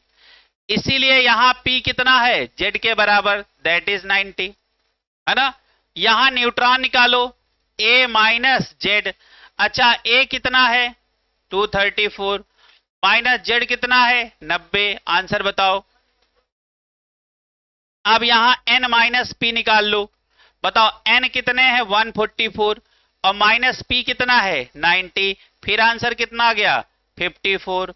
बताओ इसका एन माइनस पी और इसका एन माइनस पी क्या है? सेम है। इसका मतलब आपका आंसर क्या बना? इसका मतलब है आपका आंसर क्या बना? यूरेनियम एंड थोरियम, ये दोनों आपस में क्या है? आइसो डायाफर। सारा सवाल समझ में आया? सब लगाओ पूरा सवाल, यहां से लगाओ सवाल, वो जो वहां लगा है उसको छोड़ो। पहले तुम्हारी पेन चलनी चाहिए। हाँ सेम चीज लिखी है, बट तुम्हारा पेन चलना जरूरी है।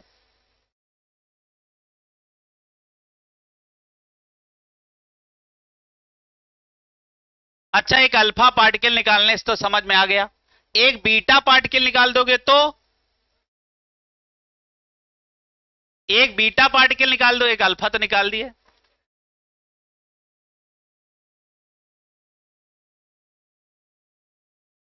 बताओ।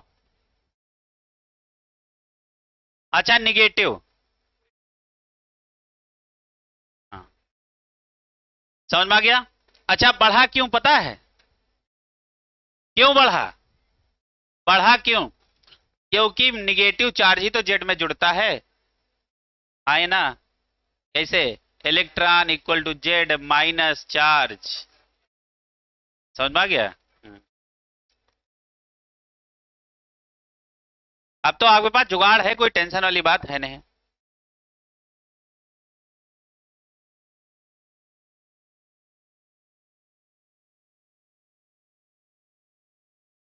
अच्छा आइसो डायाफर्स निकालना आ गया आपको? अच्छा आइसो डायाफर्स निकालना सीख गए? हाँ। अब आप चेक करना, किसी में न्यूट्रॉन माइनस प्रोटॉन का, हाँ किसी में न्यूट्रॉन माइनस प्रोटॉन का डिफरेंस दो एलिमेंटों में आपस में सेम आ जाए तो समझ लेना वो दोनों क्या है, आइसो डायाफर है। क्लियर है? पढ़ा जाए? आगे चलें? यहां आ जाओ। देखो, ये हमारा काटने का मतलब ये था कि तुम इसको देखो ना। काटने का मतलब ये नहीं था कि गलत लिखा है। आप देखो, अब तुमको सारी बातें समझ में आएंगी। बताओ, सीधे यहां n माइनस पी हमने रख दिया, है ना? क्लियर है? हाँ हाँ। देखो सही में काटा था, है कि नहीं? हाँ।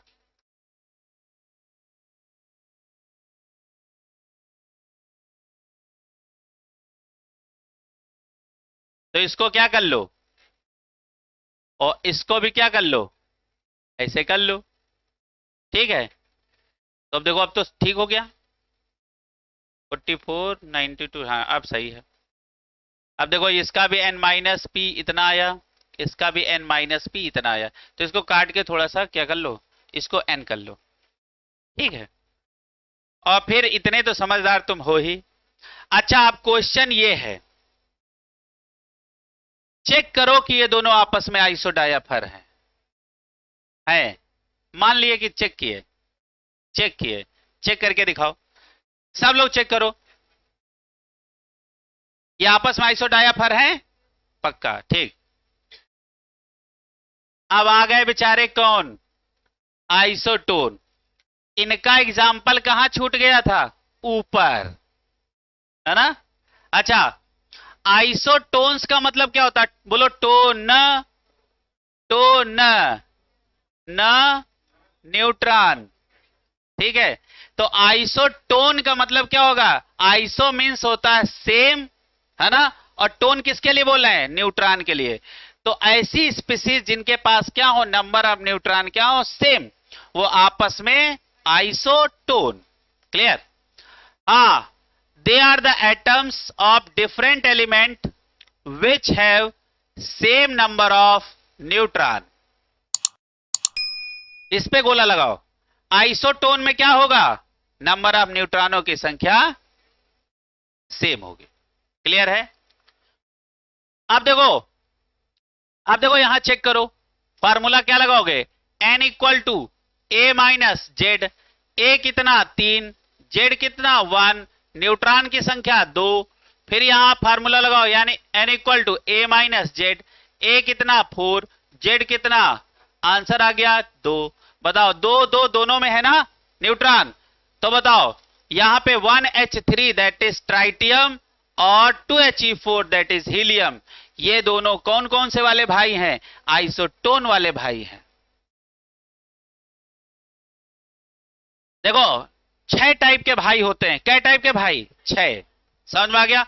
आइसोटोप वाले भाई जिनका एटॉमिक नंबर सेम हो, आइसो बार वाले भाई जिनका एटॉमिक मास सेम हो, आइसो डायाफर वाले भाई जिनके n माइनस पी का अंतर सेम हो, है ना।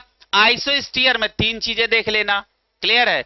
अच्छा, आइसोटोन में नंबर ऑफ न्यूट्रॉन देख लेना। इतना हो गया। अब लास्ट अपने पास आइसो वाली बात है, that is iso electronic species. Iso means same, electronic means electron. तो इनमें क्या होना चाहिए, सेम इलेक्ट्रॉन, क्लियर है।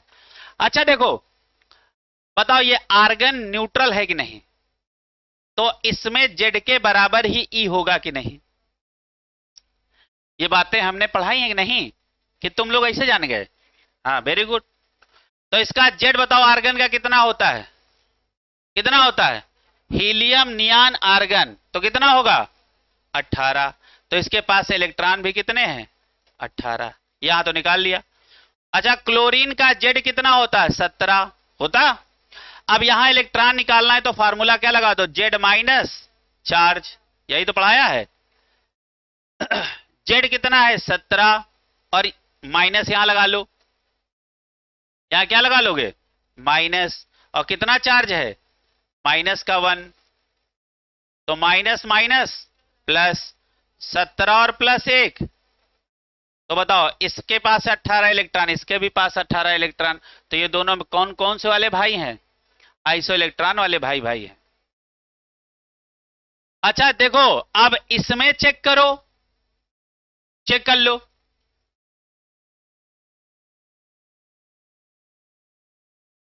चेक करो,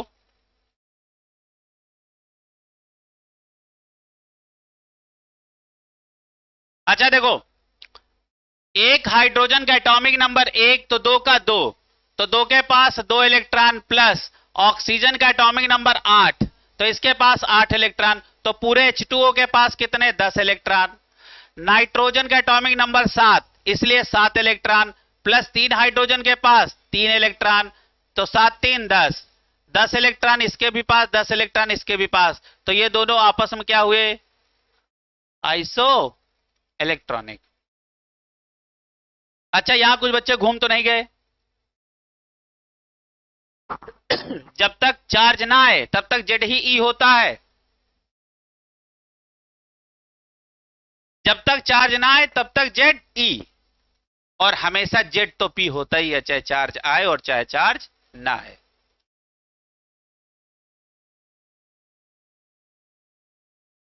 आगे बढ़ा जाए, बहुत सुंदर वेव आ गई, कौन, ईएम वेव। अच्छा, फिजिक्स की वो हमें दो तीन बातें बताओ जहां ईएम वेव तुमको बताया गया है। एक, जैसे एक पार्टिकल होता है, रखा रहता है चार्ज, एक चार्ज मोशन में होता है, बताओ पटेल, बताओ चंदन। ना ना ना, एक चार्ज रखा है रेस्ट पे, एक चार्ज ये क्या है, मोशन कर रहा है। हाँ हाँ, तो पूरा इसको पूरी पूरी बात बताओ। अब तो समझ गए हो ना, इशारा मेरा समझ गए हो। एक लोग पहले वो, हाँ हाँ हाँ हाँ, वेरी गुड, सही, ठीक है। अच्छा, आप तो जानते हो ना, वेलोसिटी के डिफरेंस को ही एक्सीलरेशन कहते हैं, है ना। जैसे कोई चीज चल रही है और लेकिन वेलोसिटी में डिफरेंस नहीं आ रहा है, कांस्टेंट वेलोसिटी से जा रहा है, तो एक्सीलरेशन क्या है, एक्सीलरेशन आएगा ही नहीं, क्योंकि एक्सीलरेशन कब पैदा होता है, जब वेलोसिटी में चेंज आता है ना। यूपी बोर्ड वाला बच्चा पढ़ता होगा, वेग परिवर्तन की दर को त्वरण कहते हैं। जब वेग में परिवर्तन ही नहीं करोगे, वेलोसिटी में परिवर्तन ही नहीं करोगे, तो एक्सीलरेशन पैदा होगा, होगा ही नहीं। चल भी रहे हो, एक्सीलरेशन भी नहीं। समझ में आया। अब तुम झटका मार मार के चलो, नहीं समझे, स्पीड बढ़ी घटी, वेलोसिटी में परिवर्तन आ रहा ना। अब एक्सीलरेशन और डी एक्सीलरेशन की बात होगी, एक्सीलरेशन की बात अब करोगे, नहीं समझ रहे हो। अरे वहां तो क्या होता है, सेंट्रीपेटल फोर्स आ जाता है, सारा काम तो वो बनाए रहता है, वहां का सेंट्रीपेटल फोर्स हटाओ। समझ में आ गया? समझ में आ रहा? तो तुम समझ लो सारा काम बिगड़ गया, क्योंकि वहां दो चीजें होती है, एक अंदर की तरफ लगता है और एक परपेंडिकुलर ऐसे लगता है। लगता कि नहीं लगता है? हाँ, चलो अच्छा आगे आ जाओ। सुनो बेटा, क्या लिखा है?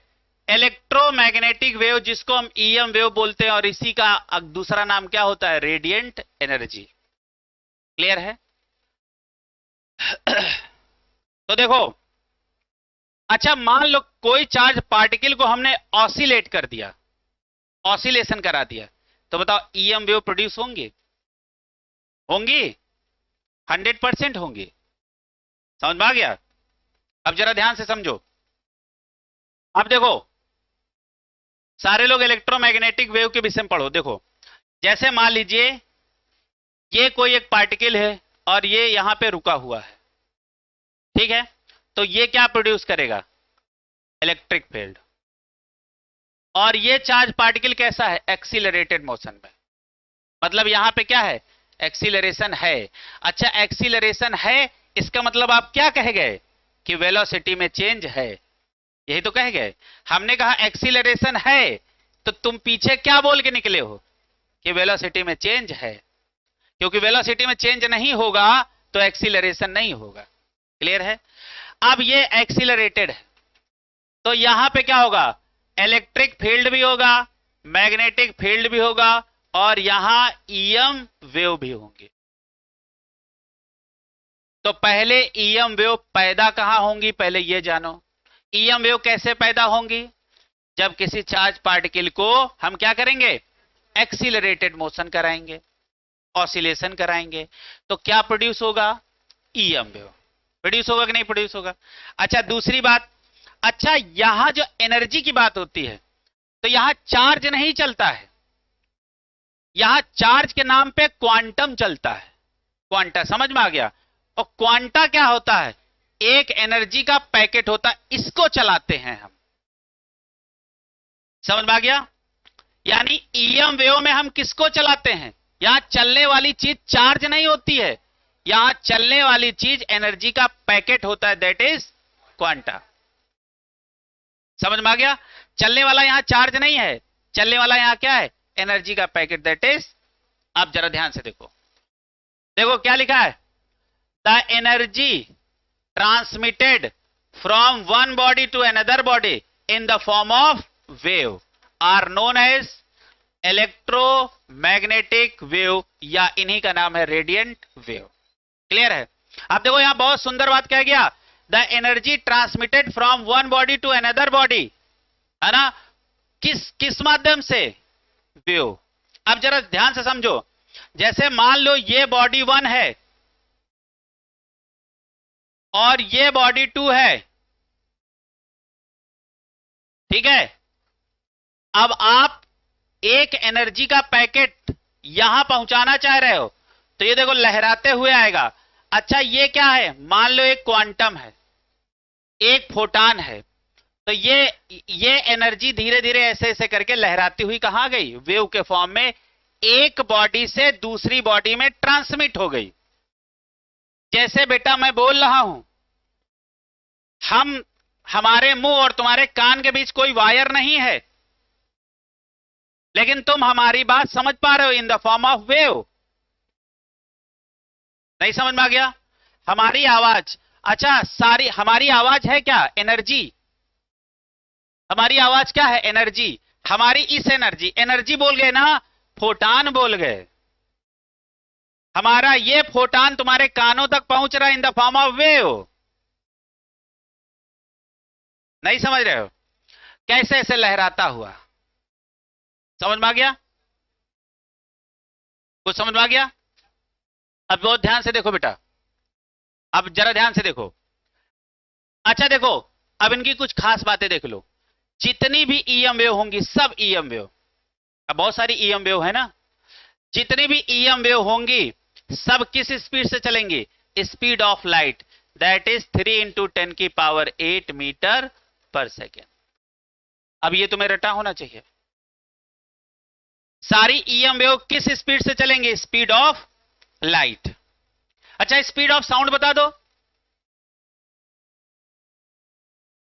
अरे वैसे 332 होती है, लेकिन हम कैलकुलेशन आसान करने के लिए 32 को 40 करके निपटा देते हैं ना। अरे वहीं पे लाप्लास करेक्शन आया था, आया था। तो उनके हिसाब से कितना निकल रहा था जब तक लाप्लास करेक्शन नहीं था? समझ आ रहा? यानी 300 के अंदर आ रहा था। फिर जब उन्होंने क्या डाला? क्या? गामा। गामा रेज नहीं बेटा, एटॉमिसिटी होती है ना। तो उसके बाद स्पीड ऑफ क्या बोलते हैं उसको, साउंड कितनी आ गई? 332 के आसपास, है ना। अब कैलकुलेशन आसान करने के लिए हम 332 को 40 मान लेते हैं और कैलकुलेशन कर लेते हैं, है ना। ये कौन सा करेक्शन था? Laplace correction. अच्छा, ये वाली बात समझ में आ गई। अच्छा सुनो, अगला देखो, ऐसी वेव कौन कौन सी होंगी? देखो बेटा, इलेक्ट्रोमैग्नेटिक वेव कौन? जैसे radio wave, infrared wave, visible raise, UV rays, X ray, etc. ये ईटीसी कोई नहीं है भाई, क्या ये भी कोई रे है क्या?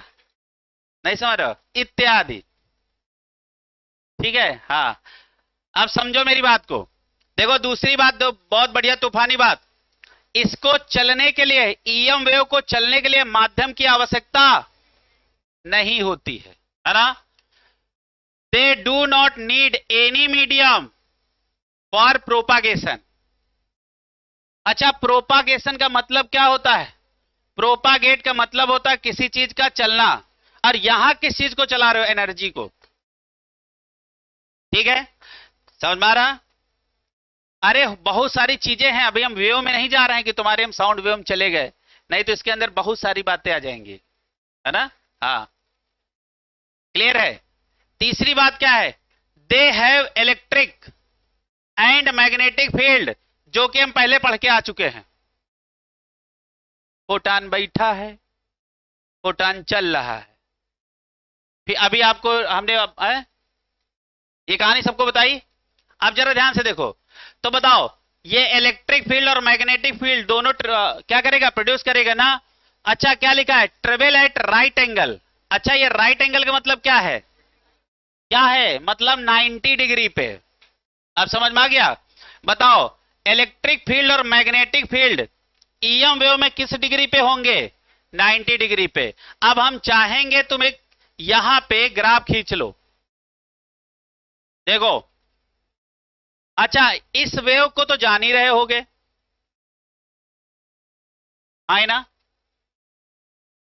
ठीक है, ये है इलेक्ट्रिक फील्ड और ये है मैग्नेटिक फील्ड। इलेक्ट्रिक फील्ड और मैग्नेटिक फील्ड के बीच में कितने का एंगल है? 90 का। ये कहां, ये किसका ग्राफ है? Magnetic field. ये किसका ग्राफ है? Electric field. एनसीईआरटी पेज में बता दे रहा हूं, घर में जाना देखना, पेज नंबर 37।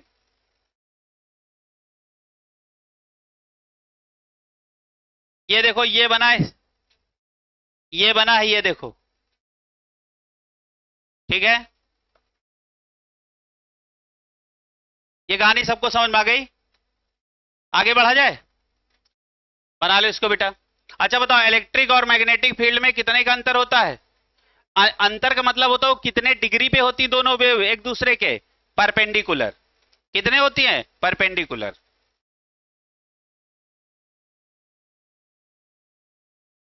आगे बढ़े बेटा, आगे आ जाओ। अब यहां पे लिखा है some terms employed in dealing किसके? वेव।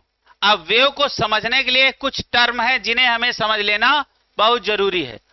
सबसे पहले है वेवलेंथ। वेवलेंथ को किससे लिखेंगे? लेमडा से, है ना। अच्छा देखो, इतना चले हम, चले कि नहीं चले? अच्छा बताओ, यहां से यहां तक की दूरी कितनी है? λ/2। ना हो तो हटाएं इसको। यहां से यहां तक की दूरी कितनी है? लेमडा बाई 2, हाँ है ना। यहां से यहां तक की कितनी है, लेमडा बाई 2। तो यहां से यहां तक की दूरी क्या है, लेमडा। क्लियर है। अच्छा एक बात बताओ अब देखो तुमको फिजिक्स समझा दे रहे हैं। अच्छा इस वाले टुकड़े को घुमा के यहीं चिपका दो, इसको पकड़ो ऐसे घुमा दो यहां, तो आपको नहीं लग रहा ऊपर वाली वेव ऐसे और नीचे वाली वेव ऐसे हो जाएगी, हाँ है ना। बताओ कितना चल गए हो, 360। 300। अच्छा बताओ इसका क्या होता है, सरकमफेरेंस कितना है, 2 पाई आर। अच्छा 2 पाई आर बराबर ही क्या है, लेमडा। ये फार्मूला पढ़ते हो ना, ये वही फार्मूला है। क्लियर है। अच्छा बताओ ये क्या है, ये क्या है क्रेस्ट, ये क्या है ट्रॉ, TRAUGH, ट्रॉ। क्या बोलेंगे, ट्रॉ। अरे हाँ ट्रप, समझ में आ गया। और ऊपर वाले क्या बोलेंगे, नीचे वाले क्या बोलते हैं, ट्रा। बोलने तो कुछ भी बोल दो। और ऊपर वाला क्या होता है, क्रेस्ट। ये क्या है क्रेस्ट, ये क्या है ट्रॉ। एक अच्छा एक क्रेस्ट और एक ट्रॉ के बीच की दूरी कितनी होगी, लेमडा बाई 2। क्यों, लेमडा बाई 4 ये इतना, और लेमडा बाई 4 ये, तो यहां से यहां तक की दूरी लेमडा बाई 2। ले दनादन तुम्हारे फिजिक्स के सवाल हैं। क्लियर है। तो यहां पे लिख लेना क्रेस्ट, यहां लिखो, अभी लिख दें, तुम काहे लिखोगे। ये तुम्हारा क्या है, क्रेस्ट। ये क्या है, ट्रॉ।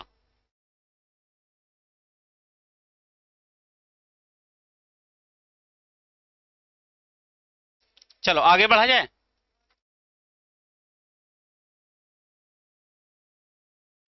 आगे देखो, ये वाली बात समझ में आ गई सबको।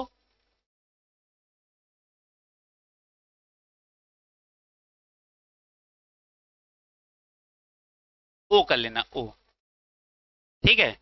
आगे जरा ध्यान से देखो बेटा, तो ये तो हमने खत्म कर लिया। चलो अब जरा ध्यान से देखो बेटा, अब आप लेमडा को किसमें आप क्या करोगे, इसका यूनिट क्या होगा, सारे बच्चे बताओ। अच्छा इसका यूनिट क्या होगा, जो बताओ वही यूनिट लिखवा दें। हाँ मीटर होगा, तो सेंटीमीटर में क्या कोई तकलीफ है, नहीं है। हाँ तो देखो क्या हो गया, it is defined as distance between two nearest crest या ट्रॉ, है ना। इट मेजर्स किसमें, angstrom, picometre, nanometre, centimetre, metre.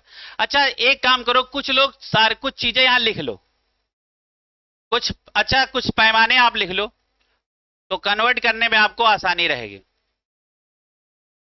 चलो अच्छा, अच्छा बताओ एक एंगस्ट्रॉम इक्वल टू, बोलते जाओ बेटा। अच्छा एक फर्मी इक्वल टू, हाँ वेरी गुड। एक पिकोमीटर 10 की पावर माइनस, अच्छा एक नैनोमीटर 10 की पावर माइनस 9 मीटर। अच्छा बताओ एक सेंटीमीटर 10 की पावर -2 मीटर। ठीक है, अब आगे आ जाओ। दूसरा कौन सा है बेटा, वेव नंबर। देखो इसको क्या करोगे, न्यू बार से लिखोगे, रिप्रेजेंट किससे करोगे, न्यू बार से।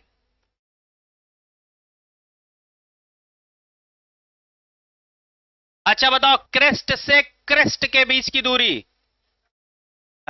क्रेस्ट से क्रेस्ट के बीच की दूरी लेमडा, ट्रॉ से ट्रॉ की दूरी लेमडा, क्रेस्ट से ट्रॉ की दूरी लेमडा बाई 2। समझ रहे हो ना, पहले तो यही सीख लो, ठीक है।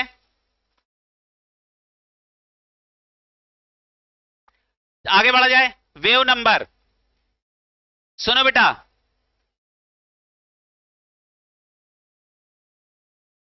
अच्छा देखो, एक शब्द यहां है रेसिप्रोकल। कभी रेसिप्रोकल को इनवर्सली ना समझना, समझ में आ रहा? रेसिप्रोकल का मतलब उल्टा होता है बट इनवर्सली प्रोपोर्शनल नहीं। क्लियर है? जैसे हमने कहा ए इनवर्सली प्रोपोर्शनल बी, तो अब इस डायरेक्टली प्रोपोर्शनल को हटा के इक्वालिटी लाओगे तो कांस्टेंट डालना पड़ेगा, हाँ या ना? लेकिन यदि ए बी का रेसिप्रोकल है तो आप सीधे लिखोगे ए इक्वल टू 1/b। तो देख रहे हो कितना बड़ा अंतर है, कांस्टेंट का अंतर है। क्लियर है? रेसिप्रोकल, रेसिप्रोकल उल्टा होता है बट ये इनवर्सली प्रोपोर्शनल नहीं बोलते हैं। क्लियर है? क्योंकि जब हम डायरेक्टली या इनवर्सली प्रोपोर्शनल के निशान को इक्वालिटी में लाते हैं तो कांस्टेंट डालना पड़ता है, बट रेसिप्रोकल में ऐसा नहीं होता। क्लियर है? हटाएं इसको। आप देखो कितनी सुंदर बात कह गया है ये, बातों बातों में क्या बोला है? It is the number of wave present in unit length, है ना? It is the reciprocal of wavelength. कितनी सुंदर बात कह गया। यानी म्यू बार इक्वल टू क्या हो गया, 1/λ। ये डायरेक्टली प्रोपोर्शनल नहीं है, इसका ये उल्टा है लेकिन इक्वल है। समझ में आ गया? यानी न्यू बार इक्वल टू किसके है, 1/λ के इक्वल है। समझ में आ गया? क्लियर है? यानी म्यू बार 1/λ, ये दोनों आपस में क्या है, इक्वल हैं। ये इसका उल्टा है लेकिन 1/ इसके क्या है, बराबर है। थोड़ी फिजिक्स तो समझो बेटा। क्लियर है? Wave number. अच्छा, आपसे कोई पूछे, क्या पूछे कि अब इसकी कितनी यूनिटें आप रखोगे? अरे नीचे रखा ही है, नीचे वाले के यूनिट आपको मालूम है, उसी पलट दो, है ना? नहीं समझे बेटा? मान लो आपने लेमडा सेंटीमीटर में लिया है तो सेंटीमीटर इनवर्स, मीटर में लिया मीटर इनवर्स। क्लियर है? तो यहां की यूनिट लिखाना जरूरी है, बताओ? ठीक है, पढ़ा जाए। चलो अच्छा, आगे देखो फ्रीक्वेंसी। अच्छा, फ्रीक्वेंसी को यहां किससे लिखोगे? यहां लिखोगे म्यू से। अच्छा, फ्रीक्वेंसी कहीं कहीं एन से भी पढ़ते हैं, फ्रीक्वेंसी कहीं कहीं एफ से भी पढ़ते हैं, लेकिन हम लोग इसको लेके चलेंगे यहां पे। ये सारे फ्रीक्वेंसी टर्म ही हैं, बट हम लोग यहां जब फोटान की बात आती है तो पढ़ते नहीं हो कि E equal to H new.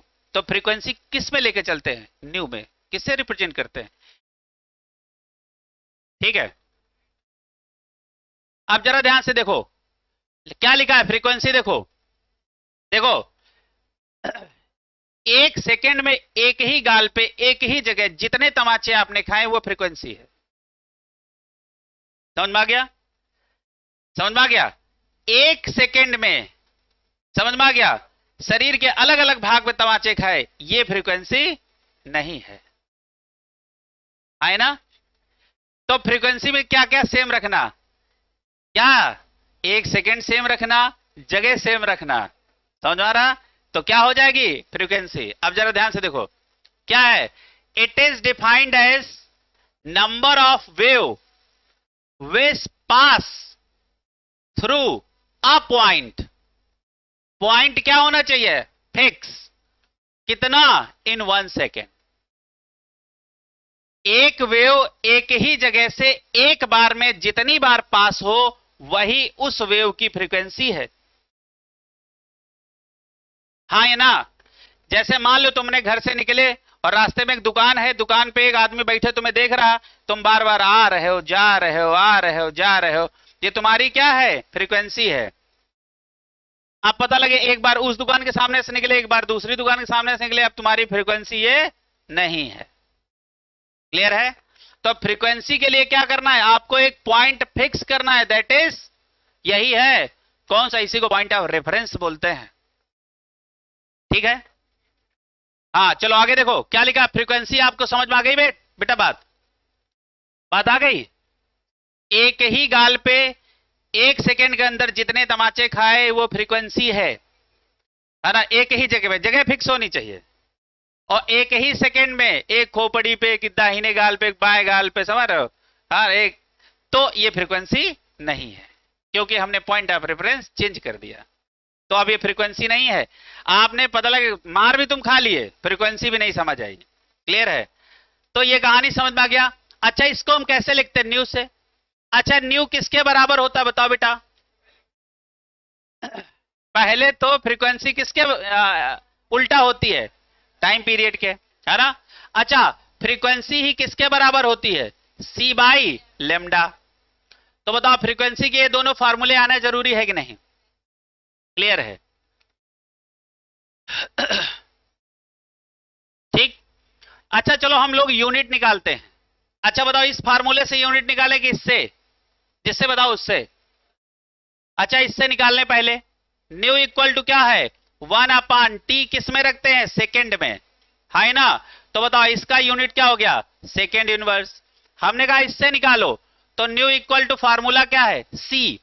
सी का डायमेंशनल फार्मूला होता है LT के पावर -1, और लेमडा होता है एल कैंसिल, ये क्या हो गया? T inverse. इसका मतलब क्या है? सीधे सेकेंड इनवर्स।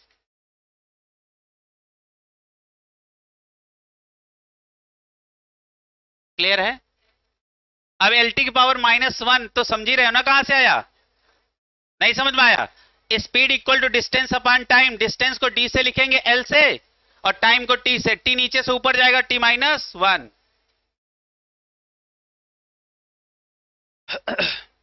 अच्छा नहीं चलो हटाओ, नहीं छोड़ो नहीं आगे देखो। अरे नहीं, अरे अबे हमारा देखो, अरे देखो इधर देखो। हाँ ये वाली बात समझ में आ गई। अब यहां लिखो बेटा, लिखो यूनिट लिखना फ्रीक्वेंसी के। लिखो हर्ट्ज। फ्रीक्वेंसी को किस में लिखेंगे? हर्ट्ज। लिख लो बेटा, लिखो फ्रीक्वेंसी की यूनिटें लिख लो।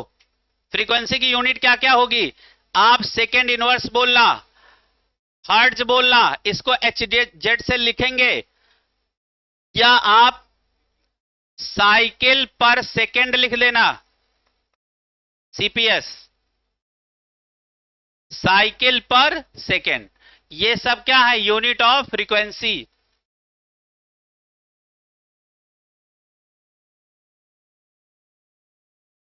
अब बेचारी कौन आ गई है? अब आ गया टाइम पीरियड। टाइम पीरियड तो अच्छा आ गया, हाँ इसको हटा दें। टाइम पीरियड देखो, अच्छा देखो टाइम पीरियड क्या होता है? Time taken by a wave to pass through one point, है ना, इज मेजर्ड इन सेकेंड। तो टाइम पीरियड का, अच्छा बताओ टाइम पीरियड का यदि आपको फार्मूला बनाना हो तो आपके पास ले ये फार्मूला। अरे ये तो ये एक ही बात तो है कि नहीं? अच्छा बताओ फ्रीक्वेंसी का यूनिट क्या था? Second inverse. सेकेंड इनवर्स नीचे रखोगे ऊपर ले जाओगे तो सेकेंड। तो टाइम पीरियड का यूनिट क्या रखोगे? सेकेंड रखोगे ना? अरे बेटा ये सेकेंड इनवर्स होगा, ऊपर जाएगा, माइनस का प्लस हो जाएगा। हाँ चलो अच्छा आगे देखो। अगला है वेलोसिटी। वेलोसिटी क्या है? देखो वेलोसिटी देखो, चेक करो। Velocity of a wave is defined as distance covered by a wave in given time. एक निर्धारित समय में, है ना, एक वेव ने क्या किया? कितनी दूरी तय की, है ना? तो इसी को हम क्या करेंगे? इन दोनों को। अब तो अच्छा बताओ इसको किससे लिखते हैं? सी से। अच्छा अभी हमने पढ़ाया था क्या? Nu equal to C by lambda पढ़ा था। तो सी इक्वल टू क्या होगा? Mu lambda. नहीं होगा ना, हो तो हटा दें, होगा ना?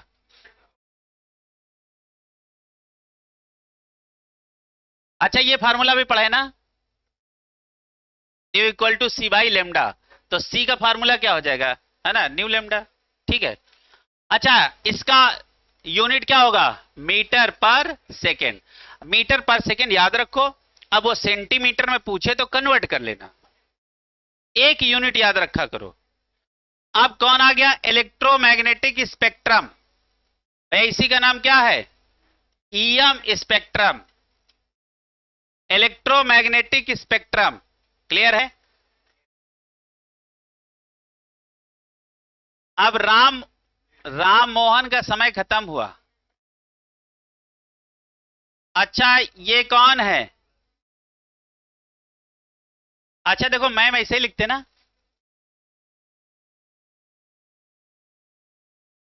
ऐसे लिखते नहीं लिखते। हाँ,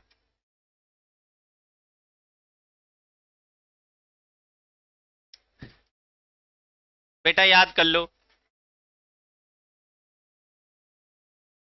देखो इसको लिख लो, लिख लो, Rashmi ma'am I love you X G, ये याद कर लो बेटा, लिख लो। रश्मि का मतलब होता है रेडियो वेव, मैम का मतलब माइक्रोवेव,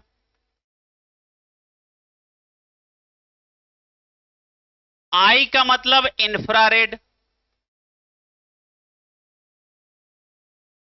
अच्छा, एल का मतलब यहां ये क्या है, ये है आपका विजिबल स्पेक्ट्रम।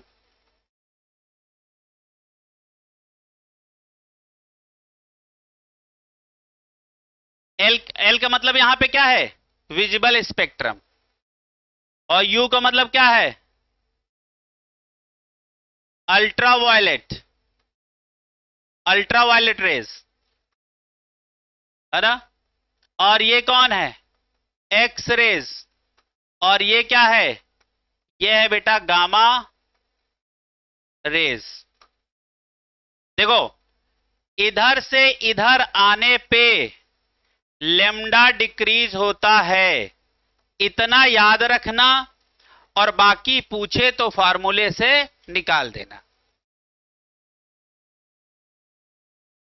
हमने क्या याद किया, बताओ, रश्मि से जाएंगे जब हम गामा की तरफ तो वेवलेंथ क्या होगी, डिक्रीज करेगी। मान लो उसने वेवलेंथ ना पूछ के तुमसे फ्रीक्वेंसी पूछ ली, है ना, तो तुम फार्मूले से फिर बता देना। अभी देखो ये लिख लो, फिर हम बताते हैं।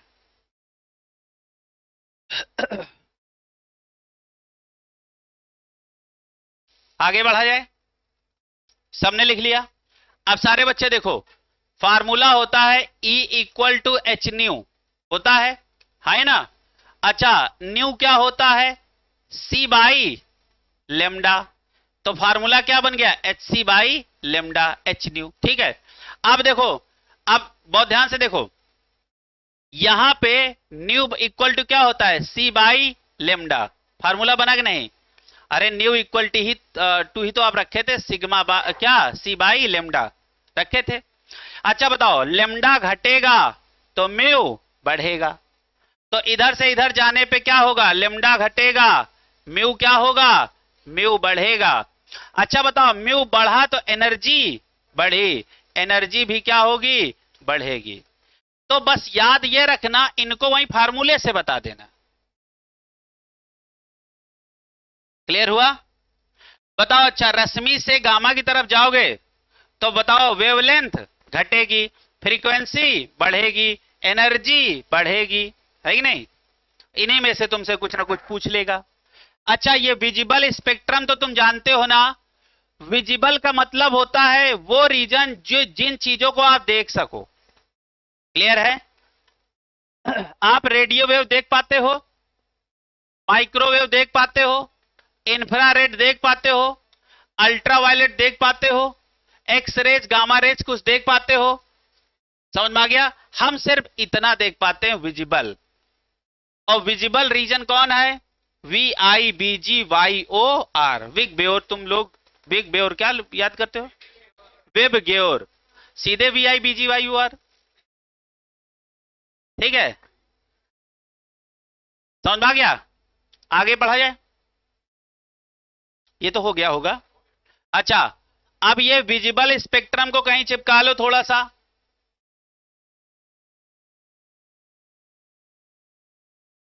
VIBGYOR,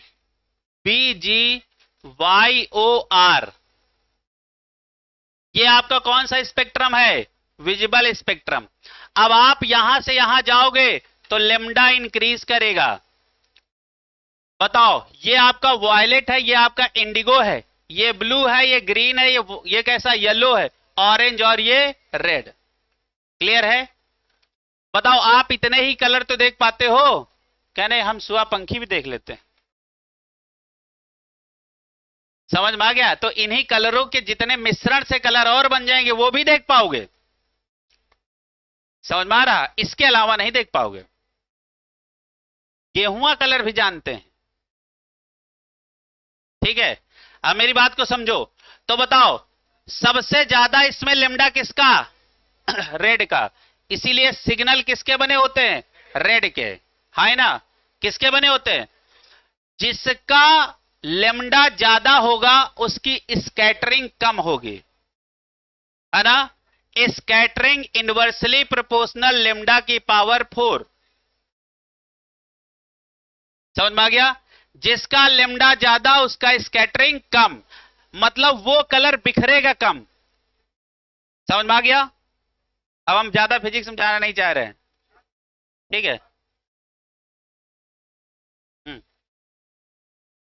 टाइम हो गया, वेरी गुड। तो विजिबल स्पेक्ट्रम भी याद कर लेना। बस ये वाला यही है आपका BGYOR, VIBGYOR। जब आप इधर से इधर जाओगे तो आपका इतने का लेमडा सिर्फ लिखाया बेटा, इसको अलग से लिख लेना। ये हम लोग देख सकते हैं, ठीक है? सबसे कम लेमडा किसका? वायलेट का। सबसे ज्यादा रेड का। क्लियर है? इसीलिए सिग्नल किसके बनाए जाते हैं? रेड। यदि इसका लेमडा ज्यादा होता तो कल को यही बनाए जाते, ठीक है? लेकिन किसके बनाए जाते हैं? रेड के। ये कहानी सबको समझ में आ गई बेटा?